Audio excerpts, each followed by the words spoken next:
the immigrant, the follower of Gandhi. These are just a few images immediately come up associated with you. But of course, the Earth Pilgrim. So basically, I'm an Earth Pilgrim. And whatever I do in the spirit of a pilgrim. And I want people to see themselves as pilgrims on this earth. And not the in charge, not the managers, not the bosses, not to exploit the earth, but pilgrims of the earth. So whole life is a pilgrimage on this earth. And earth is a sacred temple, sacred cathedral. It's a kind of place where we can find our liberation. We can find our enlightenment. We can find our self-realization. This is the place where we can find self-realization. This is the place where Buddha found self-realization. This is the place where Jesus Christ and Muhammad and Lao Tzu and Mahatma Gandhi and Mother Teresa and St. Francis. You can go on. This is the place where Shakespeare and Beethoven and Bach and Tolstoy and Kalidas and what was his name? The Zen poet Basho. Yeah. This is the place where Basho could write his poetry. This is the place. This is the sacred place. And we are all here pilgrims. And we become pilgrim by realizing that we are pilgrims. There is nothing else that we need to do. We don't have to go for training. We don't have to go to university. We don't have to read books. We just have to realize, the moment we realize we are pilgrim, we are pilgrim. That's all there is. It's a simple, very, very simple message. So we are all pilgrims, and I am an Earth Pilgrim. How would you help people to understand the meaning of this word pilgrim, Satish? I know what it means because I too am an Earth Pilgrim. I have walked many, many roads. If you look up Wikipedia, the definition, I believe, of a pilgrim is one who is traveling with a specific purpose, which is a spiritual purpose. Yeah. And so that's a very general definition, but I would like you to explain how you would define this word as simply as possible. A pilgrim is not just a traveler. Many people travel from A to B. Many people go by motorcycle, maybe by horse, or even by boat. But if you said to them, "Are you a pilgrim?" they would say, "No, I'm a traveler." It's a state of consciousness being a pilgrim. Exactly. How would you describe it in more detail? Pilgrim is a state of mind. It is nothing to do with actual travel. Traveling is a symbolic passage. So in life we travel.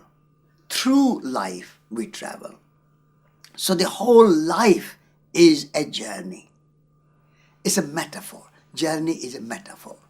And so the whole life is a journey, therefore whole life is a pilgrimage. So when you make a journey from A to B, that A to B is only a kind of starting point.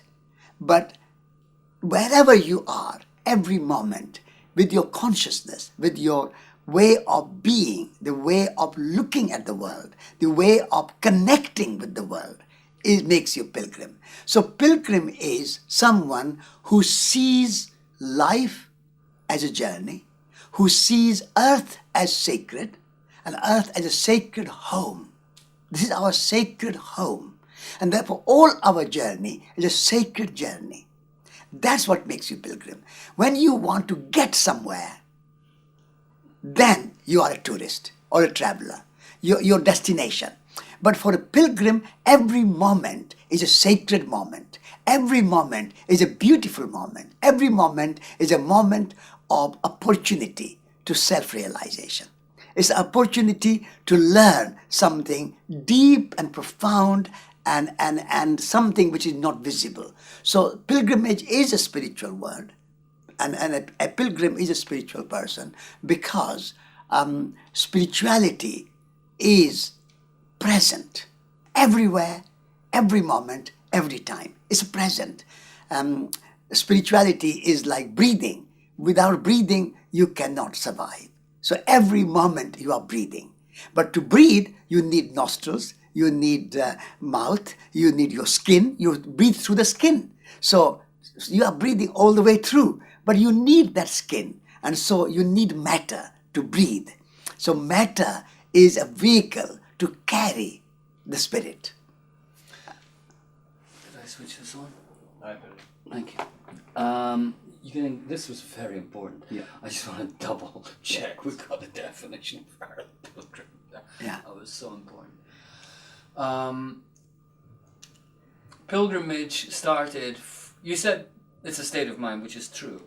However, traditionally, all pilgrims have moved. They have walked on their bare feet. And yesterday you mentioned to me that you became a Jain monk at the age of 9 and that you were actually walking every day barefoot. What on earth would somebody 9 years old be thinking to leave the kind of mother you had, who was obviously the ideal mother? Anybody would die for a mother like that. Finally, you get one. She's teaching you everything you need to know, and you leave her at the age of 9. What was going on there? Two things were going on. First thing was that what I learned from my mother was not to be attached with my mother. Mother never attached herself to me, nor she wanted me to attach myself to her. The idea of attachment is not part of my mother's teaching. So, when a bird can fly, the nest is there only to allow the bird, to facilitate the bird to fly. So my mother facilitated my pilgrimage into the next stage of learning, next stage of self-realization.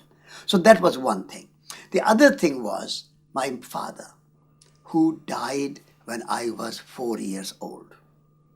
So I did not know my father very well. Only faint memory I have of my father. But I do remember him dead. I do remember him lying in a state and everybody crying. My mother crying, my sisters crying, sisters-in-laws crying, brothers crying, aunts, uncles, friends, neighbors, all crying, sad. And when I saw the house full of sorrow and sadness, I did not know what was going on. I went to my mother and said, "Why are you taking all your jewelry off? Why have you put this kind of mourning sari, this green sari? Why are you crying? Why father is not talking to me?" And my mother says that your father is dead. And I didn't know what is death. And so I wanted to find a way of living without dying. And when I went to the monks and I told them that my father is dead and everybody is sad, is there a way by which we can stop people dying so that nobody is so sad and nobody is so much crying?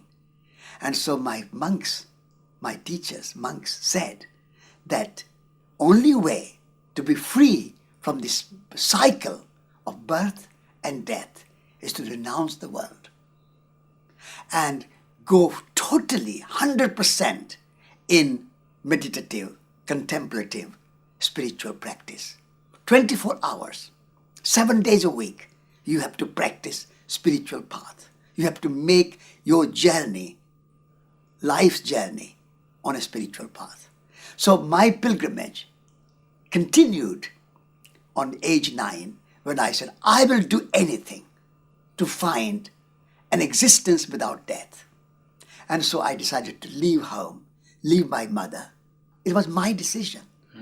And my mother did not want to be on my way, in my sort of obstacle in my way. So she said, if you are going on a spiritual pilgrimage, a journey of life, spiritual journey, on a path of the Spirit, I will not be an obstacle. I will give you my blessing. And you are not 9 years old. You may be 9 years old in this body, but you have an old soul. You have a previous life's continuum, samskaras continuum. So that will be with you. And so you are not young. And a child is not an underdeveloped adult. Child can make the decision of his own requirement at that time, what is needed at that time. And so my mother gave me blessing, and my monks encouraged me, and I was driven by the fear of death at that time. Oh, that's very understandable. Actually, in the Japanese tradition, I went to Japan to study Zen because I saw in Zen something way beyond my own cultural paradigm, which was Christianity. I had gone to India and I had studied Hinduism. I had pilgrimaged all around the foothills of the Himalayas with holy men. It was an extraordinary situation to be 18 years old in a loincloth and bare feet and be with guys who were in the 70s. Yeah. Because as you know, in the Indian scheme of things, you have 4 lives. Yeah. And you're not supposed to start spiritual life until you're 60. That's right. And here I was 18, and people were coming up to me in villages and touching my feet and giving me food, and I felt very embarrassed because I certainly wasn't any kind of holy man. But from their point of view, somebody this young and from a different culture denying Western luxuries has got to be a holy man. I mean, why would this young guy come all the way from Scotland to be in this poor village and walk around with holy men? He must be a holy man.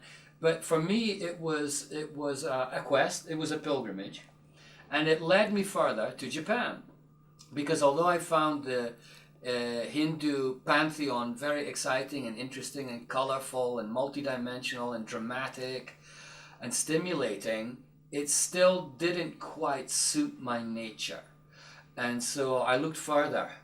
And when I was in Afghanistan, I found a book in French translated from the works of D.T. Suzuki, who was the first person to really bring Zen to the West. And I read that book in French because there wasn't any English copy. And immediately I thought, this is the place I have to go. The next stage of the pilgrimage is Japan, and I'm not going to mess about. Much like you, I said, I'm going straight into a Zen monastery, because this is where the answer is. I have to go into a monastery. So which monastery did you go? I was headed into Daitokuji, which was a Rinzai Zen monastery in Kyoto. In Kyoto. I didn't get in. Okay. That's where I was headed. Yeah. But you made your decisions at a much earlier age. However, even when I was 19, I was on my way from Cairo to Cape Town on a very long pilgrimage, alone, through Africa. And did you walk at that time? I was walking and hitchhiking. Hitchhiking. Both. Yeah. But I did a lot of walking in Ethiopia because there wasn't much public transport. Yeah. So literally I was alone in the Abyssinian highlands, nothing anywhere. Yeah. And my purpose at that time was actually, I had heard legends of an island in Lake Tana where the Coptic Christian monastery had a very ancient and wonderful tradition. And I just decided I need to go to this monastery. So I've had this pull towards monasteries and monasticism all my life. I don't know where it comes from. Yeah. However, I was stopped by getting to that monastery. I was stopped by typhus. I fell seriously sick, literally near the shores of Lake Tana, where I would have got on the boat to get to the monastery. I got smacked down and was in a state of delirium for 2 or 3 days, and I ended up passing the monastery in the bottom of a boat with local people looking after me. No white faces, no English, nothing. It was the end of the world. You couldn't get much further than this. You're sick, you have no money, nobody speaks English. It's like landing on Mars. Now that is a very important stage in pilgrim's life. Very much so. Because you have to go through this dark night of the soul. Without going through difficulties, without going through down in the valley, in the dark corners, pilgrim cannot. Pilgrimage does not mean that all is smooth and simple and good and organized. So when I was in a situation where I did not get food, for me, that was the opportunity, given, sort of God-given opportunity to fast.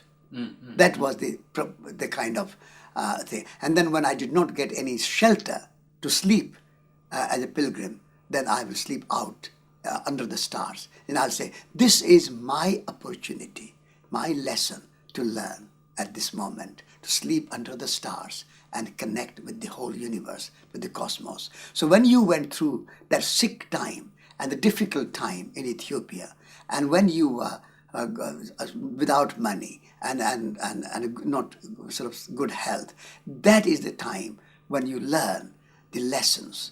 The difficulties come, they are difficult, but they come as our teachers. Absolutely, I agree. That is the spirit of pilgrimage that I think we're moving towards. However, for most people in most cultures, there is almost nobody who could imagine a mother doing what your mother did for you, which was to release you. Yeah. And in the animal kingdom, we see it all the time. Yeah. The bird literally gets kicked out of the nest. The mother whale will really look after the baby, but at a certain point, you got to go now. Yeah. And you could get eaten. You might get drowned. We know all of that, but you need to find your own strength. However, in both so my mother was a pilgrim.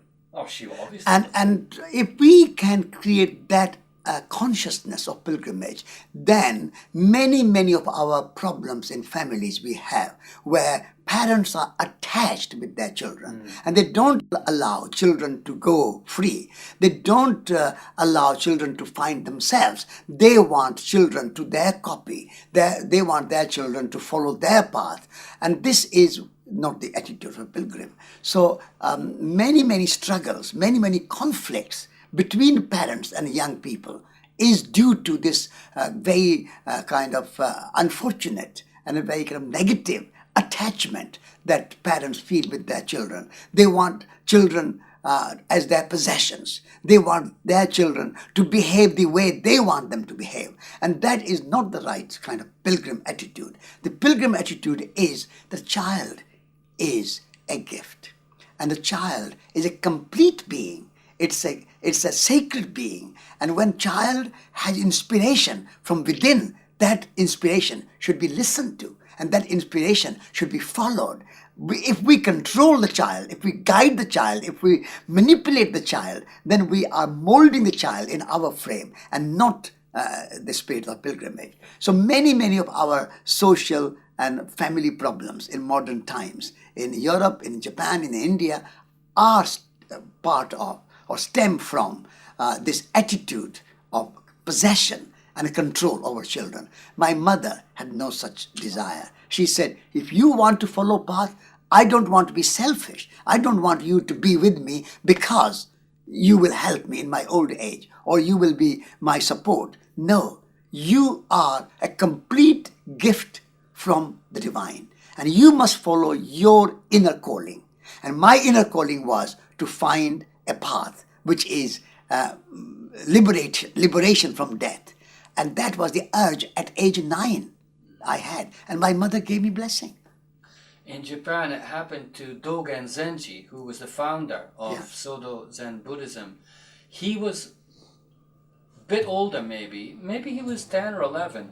At his father's funeral, he saw the incense sticks and he looked at the smoke wafting upwards. Yeah. And he had this profound moment of, this is not all of the story. Yeah. That there has to be more than this. Yeah. Much as you felt. Yeah. and it completely propelled him in the direction of becoming a monk. He did attain an extremely high level of understanding, and is one of the most revered founders of, as you know, in Zen Buddhism, you have Rinzai Zen, which is mainly focused on the intellectual aspect of koan practice. The second one, which was founded by Dogen Zenji, is very different, because traditionally in Zen you are trying to attain enlightenment, and you're trying to attain enlightenment by your own efforts. There isn't any sense of grace or the gift of God. You have to apply rigorous discipline to your life, mainly meditating, very, very long hours. And by using the koan, for example, we were given a koan in English when we arrived in Japan. What is one? There was one Zen master spoke English, and his first koan was, what is one? And of course the discursive mind goes, 3 minus 2 is 1, and he'd whack you on the head. That's not one. One is everything's all together. That's just a concept. Some guys would go on for 3 years. And then one day, after hundreds of hours of meditating on this one question, what is one? The brain caves in. It gives up. It finally loses its ability to pursue this question anymore. And there's a moment of total surrender, of giving A sense of emptiness. Emptiness. Emptiness. And there's the answer. Yeah. And the answer is... But also, I quite enjoy the phrase of Zen somebody has used. And it is Zen mind, beginner's mind. That is a very beautiful. Yeah. It's a very beautiful, because you are, and so I at age 9, becoming a monk, was really the beginner's mind. I really, truly, literally, it was beginner's mind. And I think that state, I want to stay all the time. That's exactly apropos, because Zen mind, beginner's mind, was the famous book that Suzuki Roshi came out with in the 70s that helped the West understand Zen much better. He was a Sodo Zen priest. He wasn't Rinzai Zen. No. And his wife would often joke in front of all of his disciples, his Western disciples, treating him like the great master. And his wife says to him, you know about my husband? And they said, what? He says, he's never been enlightened. He never got enlightened. He's just an ordinary guy. And they said, no, that can't be true. He's a Zen master. Said, nah. He just knows about the beginner's mind. That's all. And this is a very important point, because Dogen, that's all you need to know. It's all you need to know. And your appreciation of the moment and slow time connects here, because Dogen said you don't meditate to become enlightened. You only meditate because you're already enlightened. Why would you choose to meditate unless you were already enlightened? You would do something else. So therefore, the act of sitting in Zen itself is an expression of enlightenment. It's not in pursuit of it. Exactly. Which was very, very different. It made total sense to me. I didn't want to sit for 5 years going, what is one? Because after you answer what is one, the next one you get is, what is one on its side? And the next question is, what is one flying? And then when you've done all of those koans, they go, what is two? And I thought, this could go on forever. Yeah. This could be a game. Yeah. The master-disciple game could get really strange. And so I did not sometimes master does not need to... You are talking about Zen. And very close pronunciation, and the sound of the word is very close. I became a Jain. Yes. So Jain and Zen. Now Zen word come from Sanskrit word dhyan. Yeah. Dhyan means meditation. So dhyan became dhen in sort of China somewhere. Then it became Chen. And then it became Zen by the time it reached Japan. But basically Zen means meditation. Now, what is meditation? Meditation is being totally present, mindful, aware, attentive in the moment. If you are 100% present and whatever you are doing, if you are doing with total attention and mindfulness, there, present, then you are in meditation. So meditation is not just closing your eyes and sitting cross-legged. That is a good practice. That is a good start. Like when you are practicing something, music or painting or something, then you need to learn some techniques. So it's a good thing to sit and close your eyes and cross-legged and keep your body straight and be aware of your breathing. But that is not the whole story. There's a much more, this is only a tip of an iceberg. The real big iceberg is underneath, which you don't see. And that underneath is that 24 hours, you transform 24 hours into totally attentive, present, mindful, aware time. And whatever you do with awareness. It could be cooking meditation, it could be gardening meditation, it could be walking meditation, it could be sleeping meditation, whatever you do. And so transforming your everyday ordinary activity into action or activity of mindfulness. Every word you speak becomes meditation when you speak it with awareness. You know what word you are speaking. In the same way, when you are breathing with awareness, you know I'm breathing in. You know I'm breathing out. You know the sensation of breathing. You know the pace of your breathing. And then you are in meditation. In the same way, when you are speaking the word, you are speaking and you are feeling the sensation. You are speaking exactly with awareness. And what the consequence of these words will be, what the results of these words will be. If you are aware of all that, then you are speaking in a meditative way. So meditation in Jain tradition is a way of life. It's not just sitting cross-legged and crossed eyes. It's a way of life, how you live. That is, and so Zen and Jain, in a way, from two different traditions and two different sort of geographical kind of background. And actually it's not that different either, because Jains and the Buddha were born at the same time, at the same place, in northern India. Who was the first Jain individual? Who was his name was? Mahavir. Mahavir was around the same time as Buddha. Same time. Ah, Mahavir lived at the same time. Mahavira lived at the same time as the Buddha, and they were born in the same part of India, northern Bihar, just at the foothills of Himalayas, just below Nepal.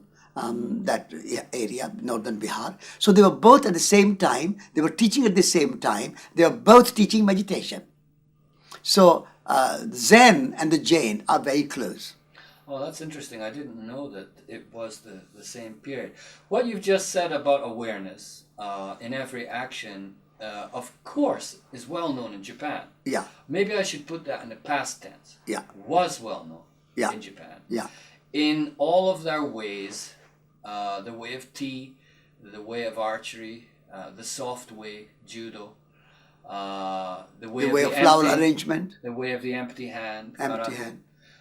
Everybody was made aware from a very young age in Japan that you have to be a conscious being and there are consequences to everything, especially to words, which is why the Japanese language is far less abrasive than English, why the Japanese language always avoids conflict, why there are very few arguments, because the purpose of the language is to maintain harmony, not to maintain your point of view. Exactly. So all ancient languages, I believe, share this. But what you've just told me about the Jain tradition is very illuminating, and many people in Japan will be interested because they don't really have an image of the Jains.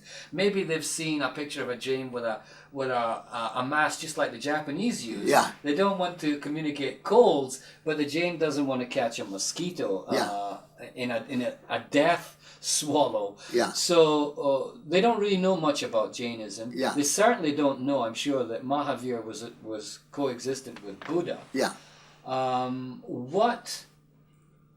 So you were attracted to Jainism because, of course, your mother was Jain. Yeah. And so it was a natural way for you to go as a pilgrim. Yeah, exactly. And the Jain tradition is very keenly committed to the principle of non-violence.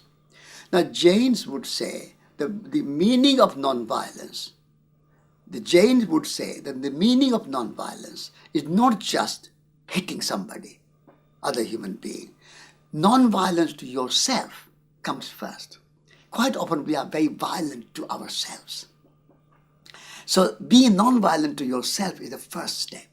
So by meditation, you are being kind to yourself.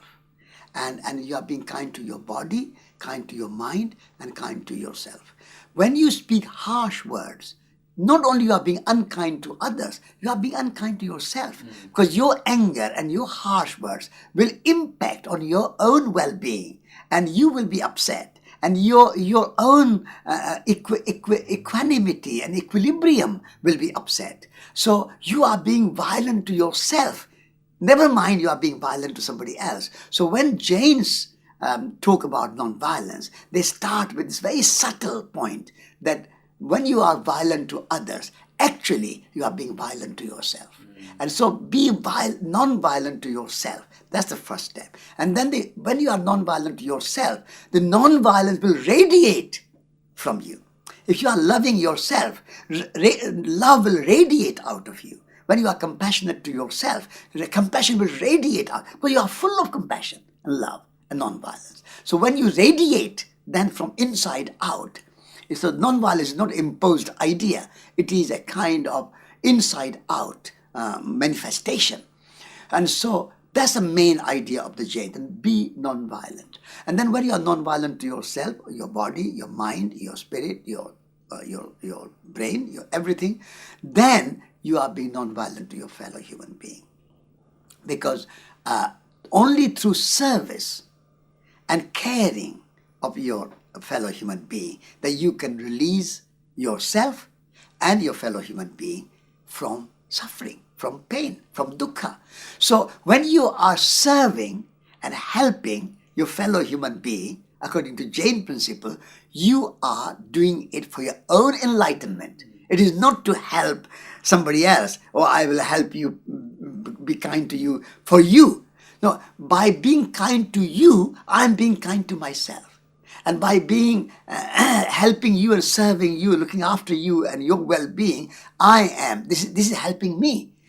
I'm being enlightened by that process. So non-violence to others is for the self-realization and self-well-being and self-enlightenment. And when you are non-violent to other human beings are not just separate from nature, separate from... Human beings are made of earth, air, fire, water, space, time, consciousness. So all these things are there in everything. So animals are made of the same basic elements, and the trees and rivers are made of the same elements, and the butterflies and worms and bees are made of the same elements. So being non-violent to bees and birds and wasps and worms and cows and dogs and cats and trees and rivers, you are being non-violent to yourself. So this kind of complete interdependence and complete interconnectedness, complete kind of oneness, what you talk about, what is one, this complete oneness of life is the fundamental principle of Jain. And so when I became a Jain monk, I was learning how to be utterly, totally, completely, fully non-violent in that sense, because I am being non-violent to myself, and by being non-violent to myself, I'm being non-violent to the whole of universe. So, and then when you are in relationship, and when you are able to look after one person, one sick person, one old person, one person in need, through that one person, you can love the whole universe. By loving one person. It sounds like a really good... we're building up a definition here of Earth Pilgrim for people. Yeah. And what you have just described is still existent in Japan Yeah. more than any other culture I've visited Yeah. in the world. Yeah. People still, at a very basic level, know the truth. Yeah. That if you don't treat other people with respect Yeah. and gentleness and kindness. Yeah. For example, if you ask a group of any 10 Japanese, Yeah. what quality would you most want in a partner? Yeah. And they would definitely all say yasashi, which means kindness. Kindness. It wouldn't be money or fame. No. It wouldn't be any of the usual suspects. It would be, I mean, I'm not saying people in the West wouldn't say kindness, Yeah. but in Japan, It's very prominent. it's very, very prominent and in daily life. Yeah. You don't speak to people that way because it will come back to you. Yeah. And when you live in a very small culture, I Yeah. mean, a small geographical area with many people, it's like a village. Yeah. And if you badmouth Mr. Suzuki over here, it will definitely travel through the population Yeah. and come Yeah. back to you Yeah. and do injury to you. Yeah, yeah. But when you are kind to others, that's the source of your happiness. You will be happiest when you are kind to others. Therefore, kindness is not only good for others, it's good for you. So when you want a partner to be kind to you, actually partner is being kind to herself or himself. So the Jain idea, a particular emphasis is because we are so interconnected and interrelated, we are so united, connectivity, that when I am kind to others, I am happy. The kind of that, you see what I mean? It's the modern expression, what goes around comes around, Yeah. in a nutshell. Yeah. And it's so obvious Yeah, when you think about it. yeah, It is so obvious, and yet here we are sitting in Devon, in England, surrounded by a culture that is certainly not a violent culture, but it is at the same time certainly not a culture of ahimsa. It's not a culture of peace. yeah, There are undercurrents of violence everywhere. yeah. Undercurrents of violence is because of separation. Again, this is a kind of old idea, but very, very important idea. When I am seeking my happiness, I'm separating myself. I am becoming ego-centered. And there's a great deal of difference in ego-centered and eco-centered. Eco-centered is centered in relationship. And ego-centered is centered in individualism, individuality, my personal happiness. So this is a paradox. When I seek happiness for myself, I lose happiness. When I don't seek happiness for myself, but I seek your happiness, I'm happy. When I'm kind to you, I'm happy. So paradoxically, when I seek kindness or happiness or joy for myself, I'm miserable. And the Jain teaching is that your well-being, your enlightenment, your self-realization is dependent on your kindness and your relationship and your love and your compassion and care to other beings. And that's non-violence. Non-violence is to be kind and compassionate to all beings, which is very Buddhist and very Zen too. But this is why they are both similar teachings. But this is a fundamental principle of non-violence. Do no harm to others if you want to be happy. The moment you do harm to others, you will be miserable. Because you and the other are not two separate things. The other is none other than you. The other is none other than you. I am another you. In Lakech is how the Mayans put it, right? Yeah. I am another you. So you're a 9-year-old, you're on the road, in your biography I read, you're on the road for 9 years. You travel with a group of monks. Yeah. You stay in villages, you are given food by the villagers. In return, you give the villagers teachings, you have Yeah. discourses, they respect you, they need you, they enjoy your presence, but you're pilgrims, you keep moving all the time. You're All the time moving. Bare feet, Bare feet. no, because monks have no money, so bare feet and with a begging bowl. And if someone gives you food, you are grateful. And if someone doesn't give you food, you are grateful. So the sense of gratitude is fundamental in the pilgrim. The path of the pilgrim is a path of gratitude.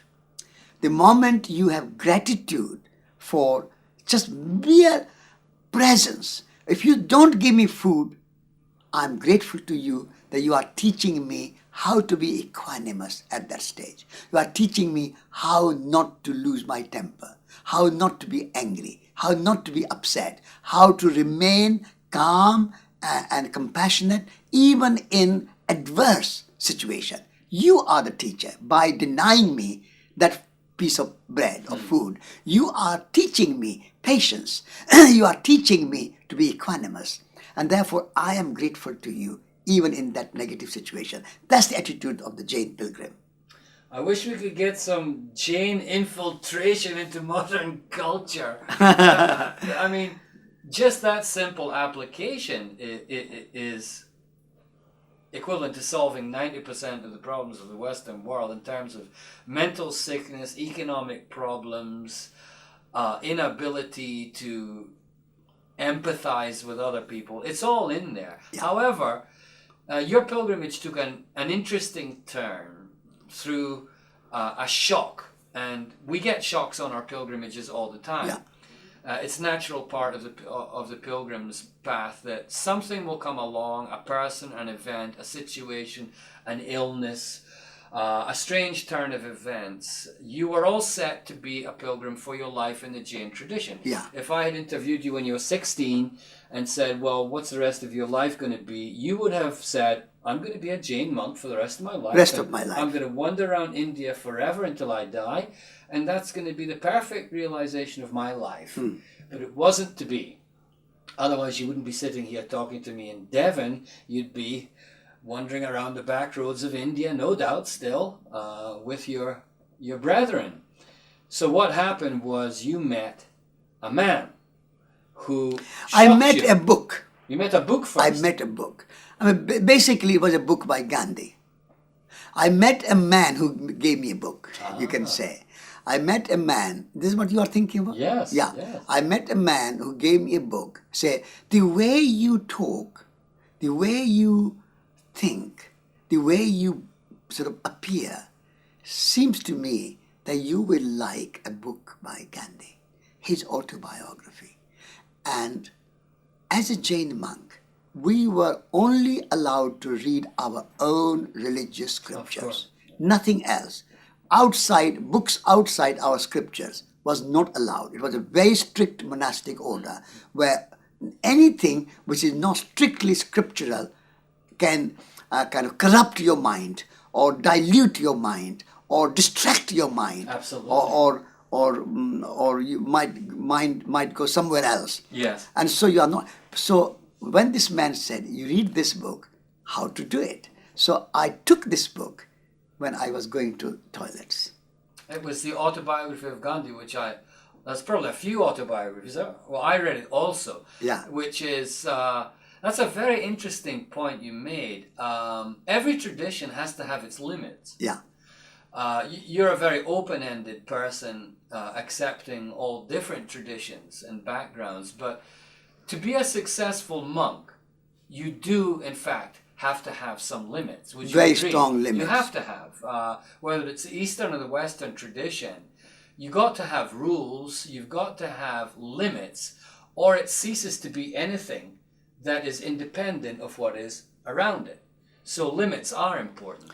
Barriers are important. Limits are important, and particularly limits are important when you are a novice and when you are learning. So, for example, when you are at a school, if you go to a college of arts or college of music, and you don't have a discipline and you don't devote your time to sort of real practice of your art, your craft, you will never learn any music or any painting or any craft.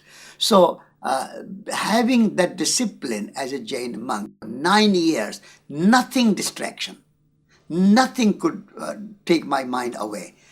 24 hours, just that focus on the scriptures and on the meditation and the Jain way of life. that was a wonderful training for me to be always in the present moment and focus on what is in front of me.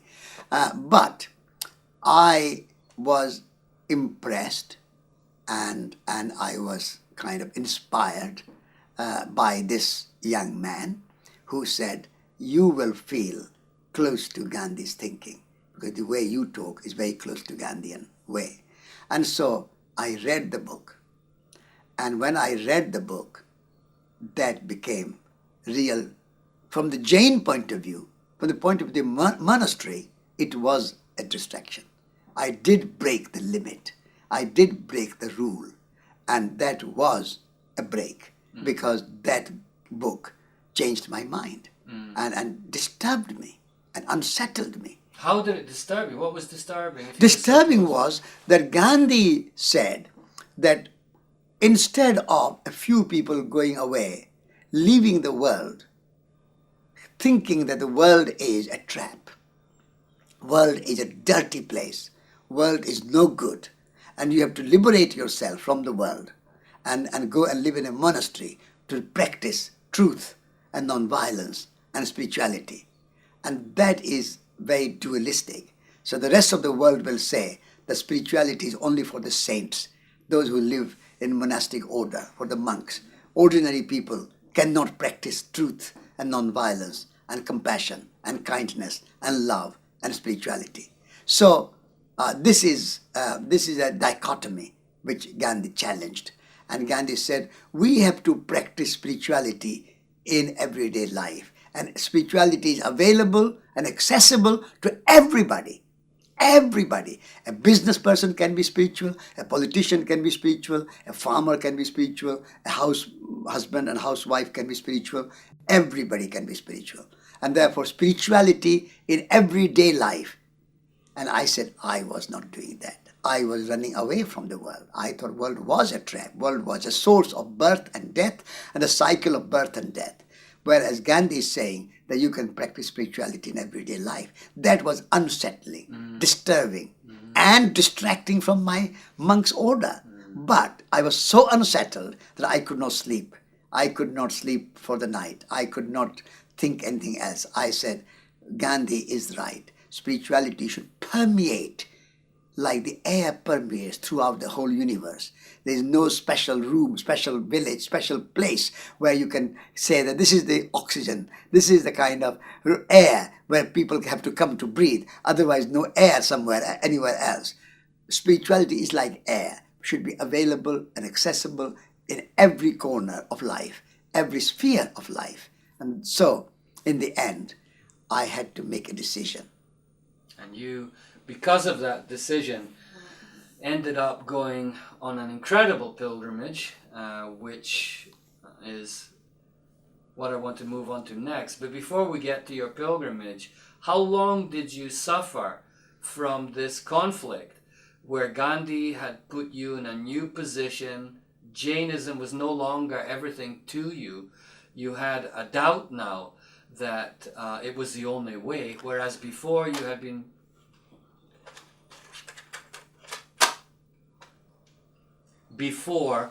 had been pretty settled in your monastic life. Now you are unsettled. And he had sparked something in you that just wouldn't quieten down. You couldn't sleep. Right. So it was about 2 months. 2 months of suffering. 2 months of suffering. 2 months of disturbed, unsettled turmoil. And I was in the true turmoil. My mind was absolutely in conflict. And what am I to do? And so in the end, one night after midnight, I escaped from the monastery. I ran away and I followed the Gandhian way. Because Gandhian way is also a Jain way. So what I was doing was not parting from the fundamental Jain principles of non-violence, of spirituality. I was only saying that rather than practicing spirituality in this confined and a kind of secluded, reclusive, monastic sort of discipline and order, I will take the same Jain principles of non-violence and compassion and kindness and love and truth, same principles into everyday life in the world. And so to do that, I had to join the Gandhian ashram and a Gandhian teacher called Vinoba Bhave, who was on a huge pilgrimage. He was a pilgrimage around India. He walked 100,000 miles north, south, east, west, center of India for 20 years. And so there could have been no better example for me and no better inspiration and attraction for me than Vinoba to continue the pilgrimage in a different form, in a different way. But my pilgrimage continued. What started with my mother, as from age 4 or 5 I was becoming a pilgrim, and continued as a Jain monk, was even further unfolding and developing into a huge pilgrimage around India with Vinoba. His pilgrimage was to return land to people who had been deprived of it because of the British imperial system of taking the land away. Is that correct? It is correct, but it has a very profound and deep spiritual underpinning to that movement. The deep spiritual pinning of Gandhi and Vinoba and spirituality is that idea that humans own nature is basically a possessive, materialistic vanity. Humans cannot own nature. Humans cannot own land, forests, animals, rivers, mountains, any kind of nature. Nature does not belong to us. We belong to nature. We are part of this web of life.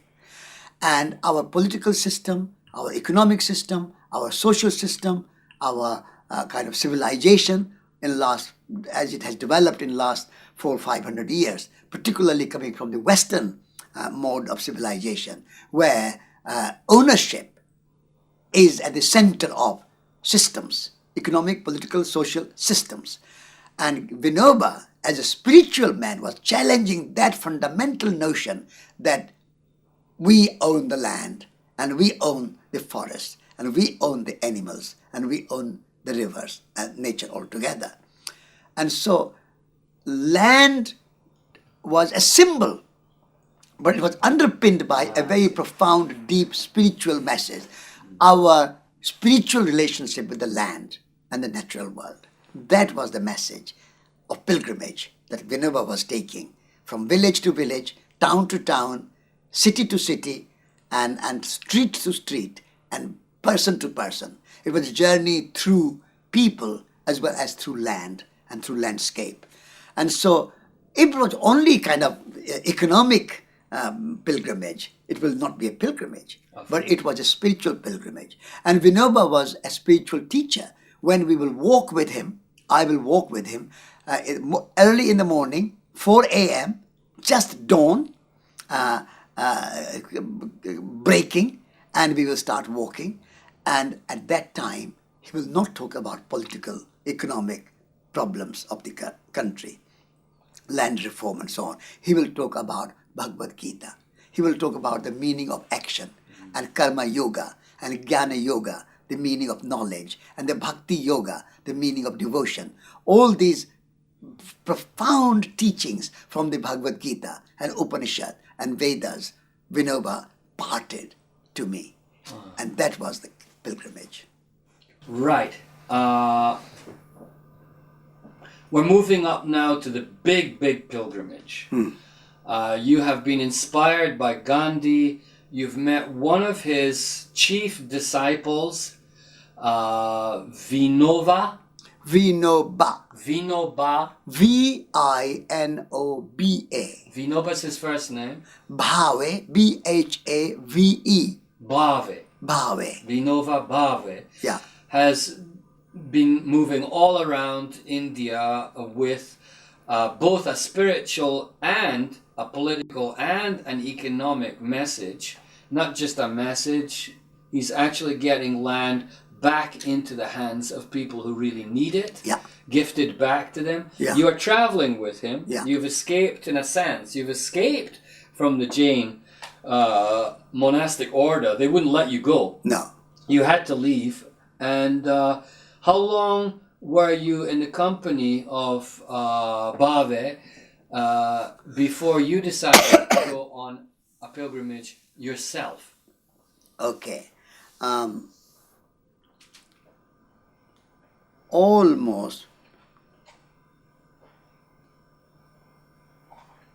Almost 8 years. Really? I was with Vinoba on and off Oh. for 8 years, from 1954 to 1962. I see. You were at his side. You were connected with the ashram movement. Yeah, yeah. But you were moving most of that time. Most of the time, on and off, not exactly every day, but on and off. Because I was doing other things as well in that time. But I was in the movement, and that was my pilgrimage to the land. And and the land was, Vinoba was able to convince the landlords that if you have 5 children, consider me your 6th child, representing the dispossessed, the poor, the deprived, the landless, and give me 1/6 of your land, and that will be given to the landless. And the landless people who will not own the land, because the ownership is not the idea, but they will take care of the land as a trustee. So it was from ownership to trusteeship, I see. and informed by relationship with the land. So not ownership, but relationship and trusteeship. But trusteeship was the main thing. So recipients were no longer owners; they were trustees in the spirit of relationship with the land. What an inspired idea. Inspired idea. So Vinoba managed to persuade, I would say, hundreds of thousands of landlords.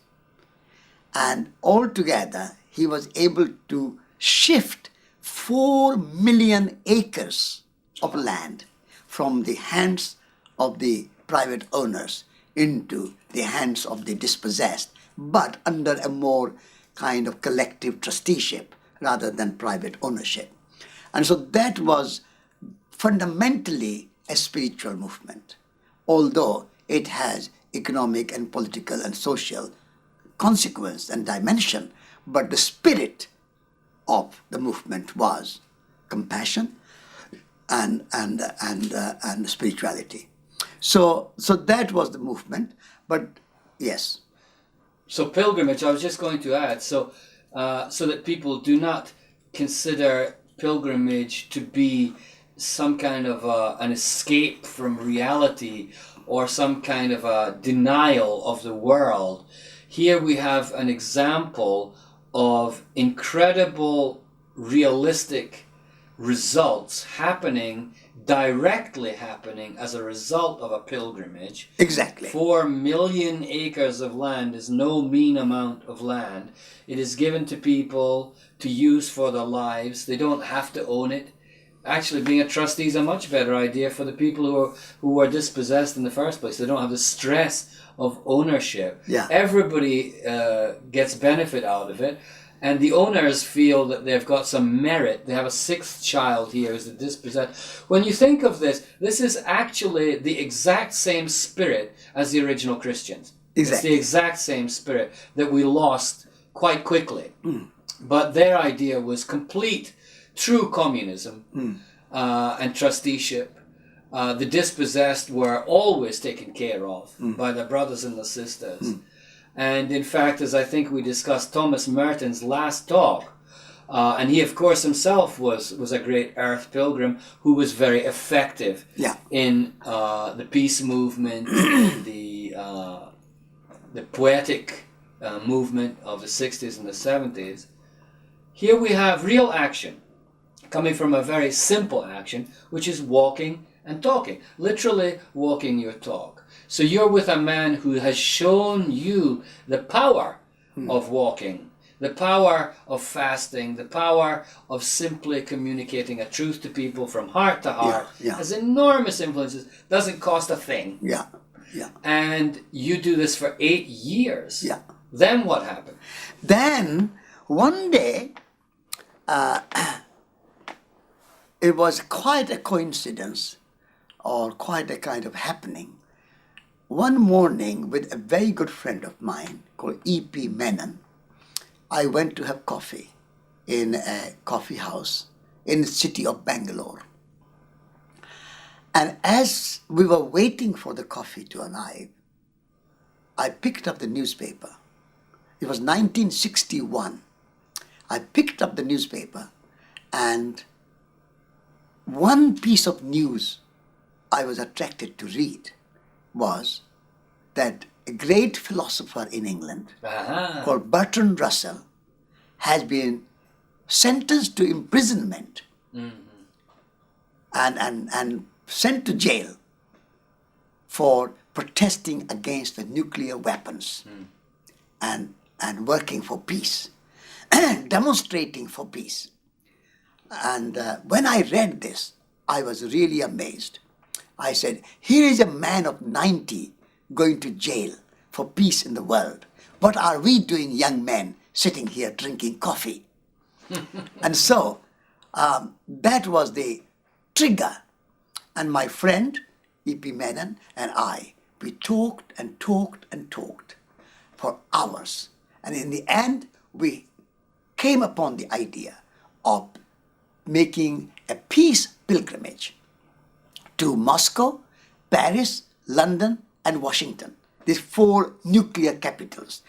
Generally, the idea of pilgrimage is very much like going to a cathedral or going to nature even, or going to some holy place.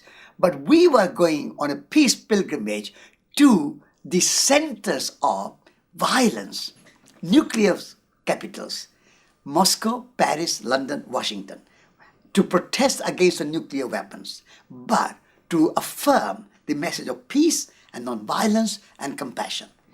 And so when we came up with this idea, and we said, we will walk, because it's a peace pilgrimage, and best way to make a pilgrimage is to walk, because walking is such a noble tradition, starting from the Buddha and Mahavir and Gandhi, because when Gandhi wanted to make salt to protest against the salt tax of the British Raj, he walked to the sea. He did not take a car or a train or a bus. He walked to the sea.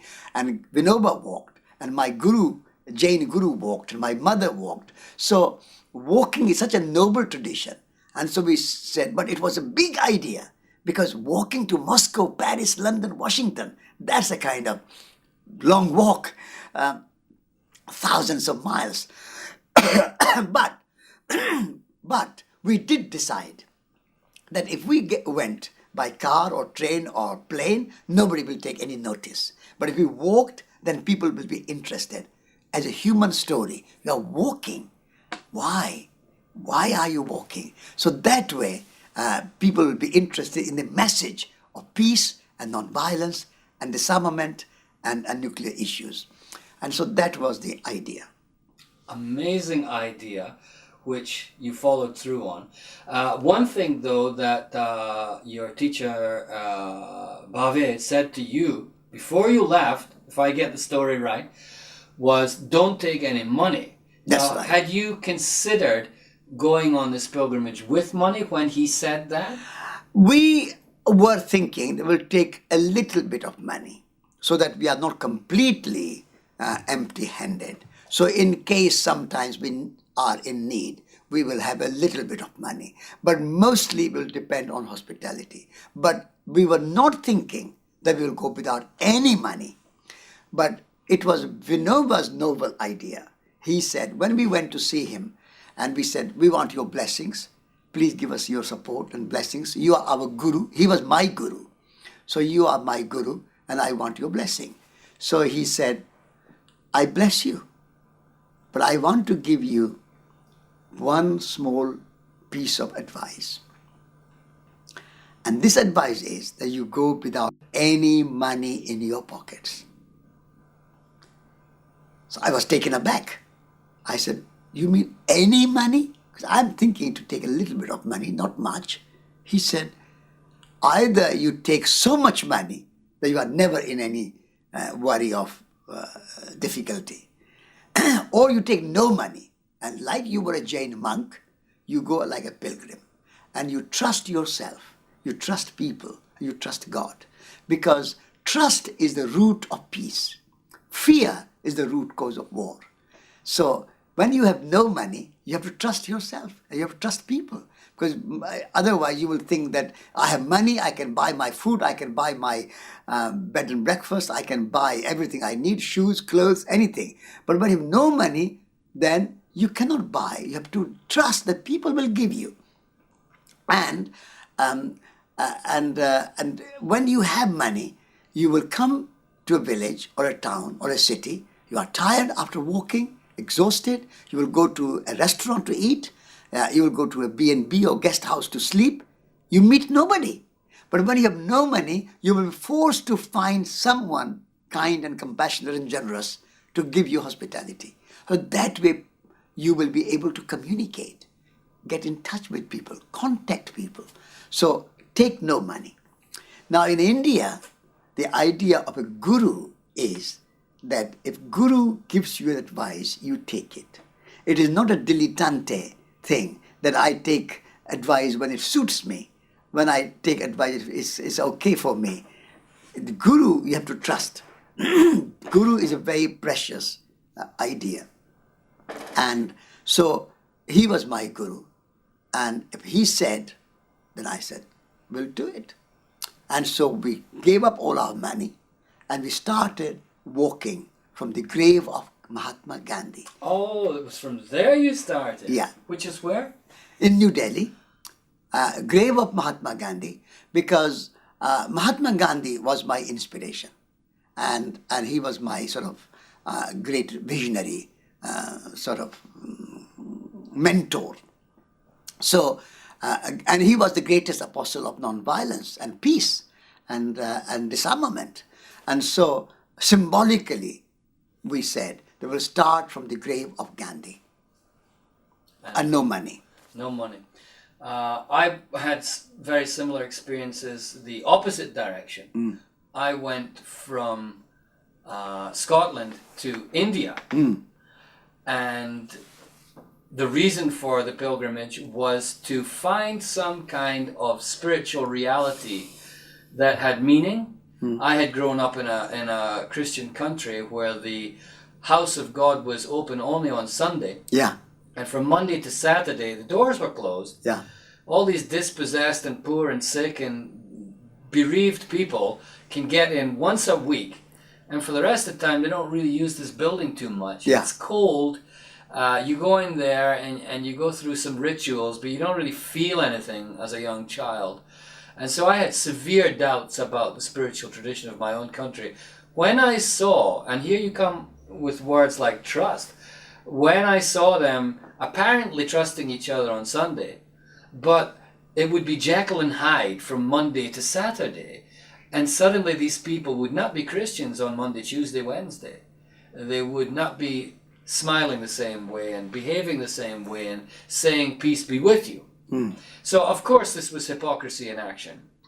And as a young person, I looked around the world and thought, where are they going to have a living spiritual tradition where people actually practice what they preach? And I looked around and the only place I could come up with was India. So I decided I have to get there and find out if these people are real. But I can't afford to wait a year or two to save the money. I have to know now. And so if I have to know now, I have to go now. And so I set out for India with £20 in 1971, which was pretty much gone by the time I crossed Europe. So essentially, I went from Istanbul to Delhi with no money. And I know exactly what you're talking about. You're completely at the mercy of people's benevolence. Yeah. You have to believe that today I will somehow find a place to sleep. I will somehow get something to eat. It is going to happen because if I'm of any value to the universe, it will support me. And lo and behold, it did happen. Of course, some days you have to fast. But as you said, you do have to engage with people. And because you're at the very bottom of the ladder, you can't be high and mighty. You can't be telling people what to do or ordering them this and that. Everything that they can give you, you accept with gratitude. And if they don't give you, you don't get angry with them, because you know that will impact the next meeting. And so I discovered at a very early age the power of trust, the power of faith. And then I get to a country that believes this on a daily basis. And I start to travel with holy men who are supported by the people. But you went in the opposite direction, and the first country you went into was an Islamic country, Pakistan. No, that was a very interesting experience of going into Pakistan, because many of my friends and colleagues and family members came to say goodbye on the border of India and Pakistan. And one of my friend, very, very close friend, was extremely worried. He said, "You are going to Pakistan, aren't you crazy? We are going without money, without food, walking. Pakistan is our enemy country." There were 3 wars between India and Pakistan. And they are Muslims, and we are Hindus, so there is no possibility of you getting any hospitality there. So, and then he said, "At least you take some food with you." And here is some food. He came equipped, brought some packets of food. And that was a very telling moment. I thought for a second. I looked at the packets of food, and my inner voice said, which I articulated, and I said to my friend, I said, "These packets of food are not packets of food. They are packets of mistrust. I cannot take these packets with me. What am I going to say to Pakistani hosts if I meet any? That I did not trust you, that you will feed me or not. And so I brought all the way from India my own food. And that's not the trust.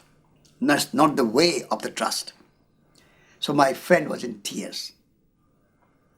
I said, "Why are you crying, my friend? Why are you in tears?" He said, "Satish, I don't know if I will ever see you again. You are going to Muslim countries, Christian countries, communist countries, capitalist countries, wilderness, mountains, forests. I don't know what will happen to you. You have no money, no food, walking. This is the worst thing one can do for your safety." So at that time, I said that if I die on a peace pilgrimage, on making pilgrimage for peace, and I die, that is the best death that I can wish for. So if I die, I'm not worried. But I will not take money. I'll not take food. Because pilgrimage is pilgrimage. And dying on a pilgrimage is the best death. So I came to terms with my own death at that moment. But I was escaping from death in my childhood to become a monk. I realized here that death is welcome. Death is as good as life. And therefore we have not to be afraid of death. So I said to him, he gave me a big hug and a big embrace, and we parted company. And I entered into the border of Pakistan. And to my utter surprise, within a few moments, as soon as we put our feet onto the soil of Pakistan, I heard somebody calling our names. And I was surprised, utterly. And I said to this man was asking us, "Are you Satish and E.P. Menon, who are walking for peace and coming to Pakistan for peace?" And I said, "Yes, we are.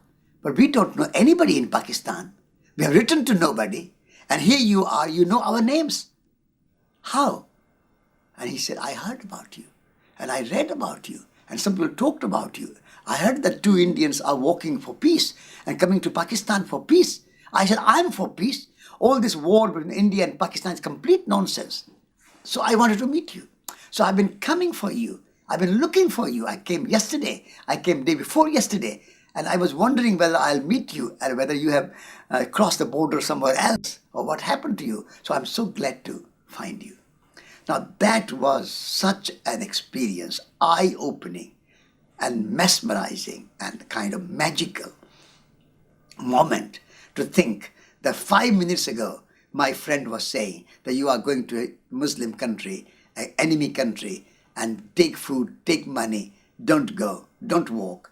And 5 minutes later, here's my enemy, so-called enemy, face to face, I'm standing, who says, come to my home, be my guest, welcome to Pakistan. We must have peace between India and Pakistan. What a contrast, what a surprise it was.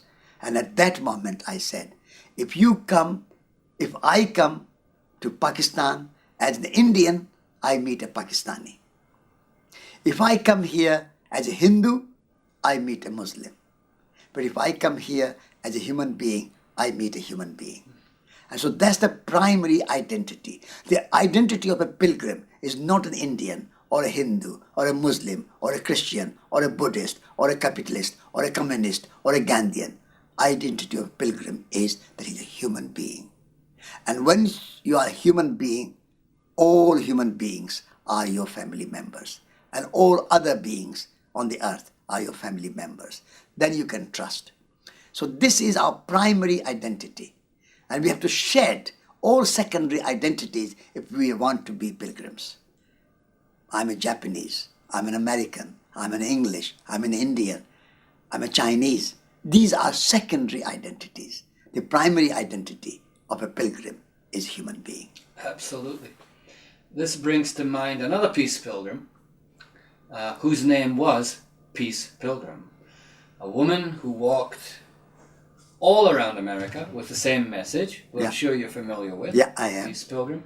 And one of the issues of trust that came for her as an experience was she wasn't in a foreign country. She wasn't in a different religious tradition, as you've just mentioned. However, she was a woman. And she was in... Remarkable. She was in a culture full of men who look at a woman on her own with no money and no protection as easy sexual prey. So, of course, her relatives would have given her the advice of take a gun, take a knife, because sooner or later some man or some men are going to come and attack you sexually. So, and she was about 40, 45 when she left on her pilgrimage. She was a remarkably good-looking woman at the time. Anybody would have given her the advice, don't do it. Or if you do it, take a knife, take a gun. She said, no, I'm taking my toothbrush, I'm taking my toothpaste, and I'm taking a tunic which says Peace Pilgrim. I've given up my old name because I'm walking for peace now, and my new identity is Peace Pilgrim. And she recounts one story where she's walking through the night in an incredible snowstorm, and it's really getting dangerous. She must take shelter somewhere. And the only place that there is shelter is a parked car over by the snowdrift, inside which there is a man. And she realizes, okay, I have to go over to this car and ask this man to let me sleep in his car, or I will die in the snow. It's very simple. Sometimes pilgrims have to make clear decisions based on survival. I must go in car. There's a man in the car. She goes into the car, and the guy is, of course, you can stay in my car tonight. And she passed a peaceful night in the car. However, the next morning, he is extremely apologetic and says, I really have to tell you something. The only reason I let you into my car was I had plans to sexually molest you. That was clearly in my head. But the moment you came into this car, I realized I couldn't do it. And I felt bad about it all night. Yesterday we were talking about levels of consciousness. From the scale of 0 to 1,000. Fear and hatred and pride the kind of emotions that would inspire somebody to sexual molestation are completely overwhelmed by a woman who is probably in the level of 600 or 700. Her power energy zone is thousands absolutely. of times more powerful than him. Yeah, yeah. And even though he has a moment of, I really would like to get this woman, her presence overwhelms it. Yeah. Her lack of fear overwhelms it. And this is yet another example that you yourself so obviously experienced. The attitude of mind that you had was so powerful that people couldn't attack you. No. It was like you're protected by a magical screen. Now, if you can do that, well, why do we need governments to protect us with missile shields and radar and equipped military? Yeah. If people can just understand this, and this is why the Pilgrim's message is so important. Yeah. Did you actually face moments on the way to... You must have had some moments on the way to the first capital, which was where? Moscow. You went into Russia. Yeah. Now, you had some problems when you went into Russia, didn't you? I mean, there were some problems. You mean some sort of violence? The bureaucracy, no. You had problems with the bureaucracy. Bureaucracy, yeah, that's a different. To meet them. The first of all, the problem with Russia was with visa. Oh, of course. Now, I walked with my friend. We walked through Pakistan, Afghanistan, Iran, and in Tehran, we went to the Russian embassy, and we asked them to give us a visa for walking and give us a visa without any money. The Russian officials thought that we were mad. Of course. Completely mad. And they said, first of all, you are not allowed to walk in Russia. And secondly, we cannot give you visa without money, but you have to pay for every day you will stay in Russia. You have to stay in B&B or guest house or hotels. And for eating, you have to pay in advance in tourist department. We said, no way. We are pilgrims. We are not tourists. There's a great deal of difference between a tourist and a pilgrim. We are not tourists. And you are an in-tourist department in those days. So we are pilgrims. You don't have any pilgrims department. So they said, go away. So we went away. Came back next day. He said, go away. We came back next day. For 7 days, we kept going, asking them to give us a visa for walking in Russia. On 7th day, when they said, no, don't come again, we are not going to give you visa. This is against all our rules. We said, all right, from tomorrow, we'll start walking. We'll arrive at Russian border and we'll walk into the Russian border or Soviet border. Because first we have to go Soviet border in those days. And you have to arrest us. I have to put us in jail. Because this is what we are going to have told you. And all the bad publicity you will get in India will be yours. And if you want to put us in jail, doesn't matter. We will be in jail, we'll be in Russian jail. So we will be in Russia. And that's what we want to do. So this man was very puzzled. And he said, wait a minute. Let me ring your ambassador and an embassy. So they contacted the Indian embassy. And the Indian embassy said, look, these pilgrims are free spirit. They have a support of Indian government. Mr. Nehru has given them a letter of good wishes. I didn't and know a support. that. Yes. Nehru give you a letter of support. Oh, man. Yeah. And so, and this is a great old tradition in India where people walk. And so they are pilgrims. We cannot stop them. And so we can only say that if something happened, they are our Indian citizens and the embassy in Moscow will take care of them. But you have to allow them walking. Then the Russian official also phoned Moscow, the foreign embassy, foreign ministry of the Russian government and Soviet government rather. And so said, we have to give them visa. The peace committee in the Soviet Union also said, all right, let them come. They are peace pilgrims, let them come. So in the end, we got visa for walking for 4 months and without paying money. Amazing. That's incredible. So you took on the whole bureaucratic apparatus of the Soviet Empire. Two guys with no money can cause that much of a change just simply by correct usage of the mind. Yeah. We are ready to go to jail. Yeah. And again, it's the fearless attitude. Please arrest us. As soon as you say, please arrest us, they start thinking twice. Yeah, they don't arrest you. But Yeah. when it's don't trouble us at all. Yeah. I mean, sometimes when you are on a journey like this, long journey, and one day in the Soviet Union, along the Black Sea, we were walking, I was feeling a little despondent. I was feeling a little bit low, and my inspiration was low. And I said to my friend, are we achieving anything?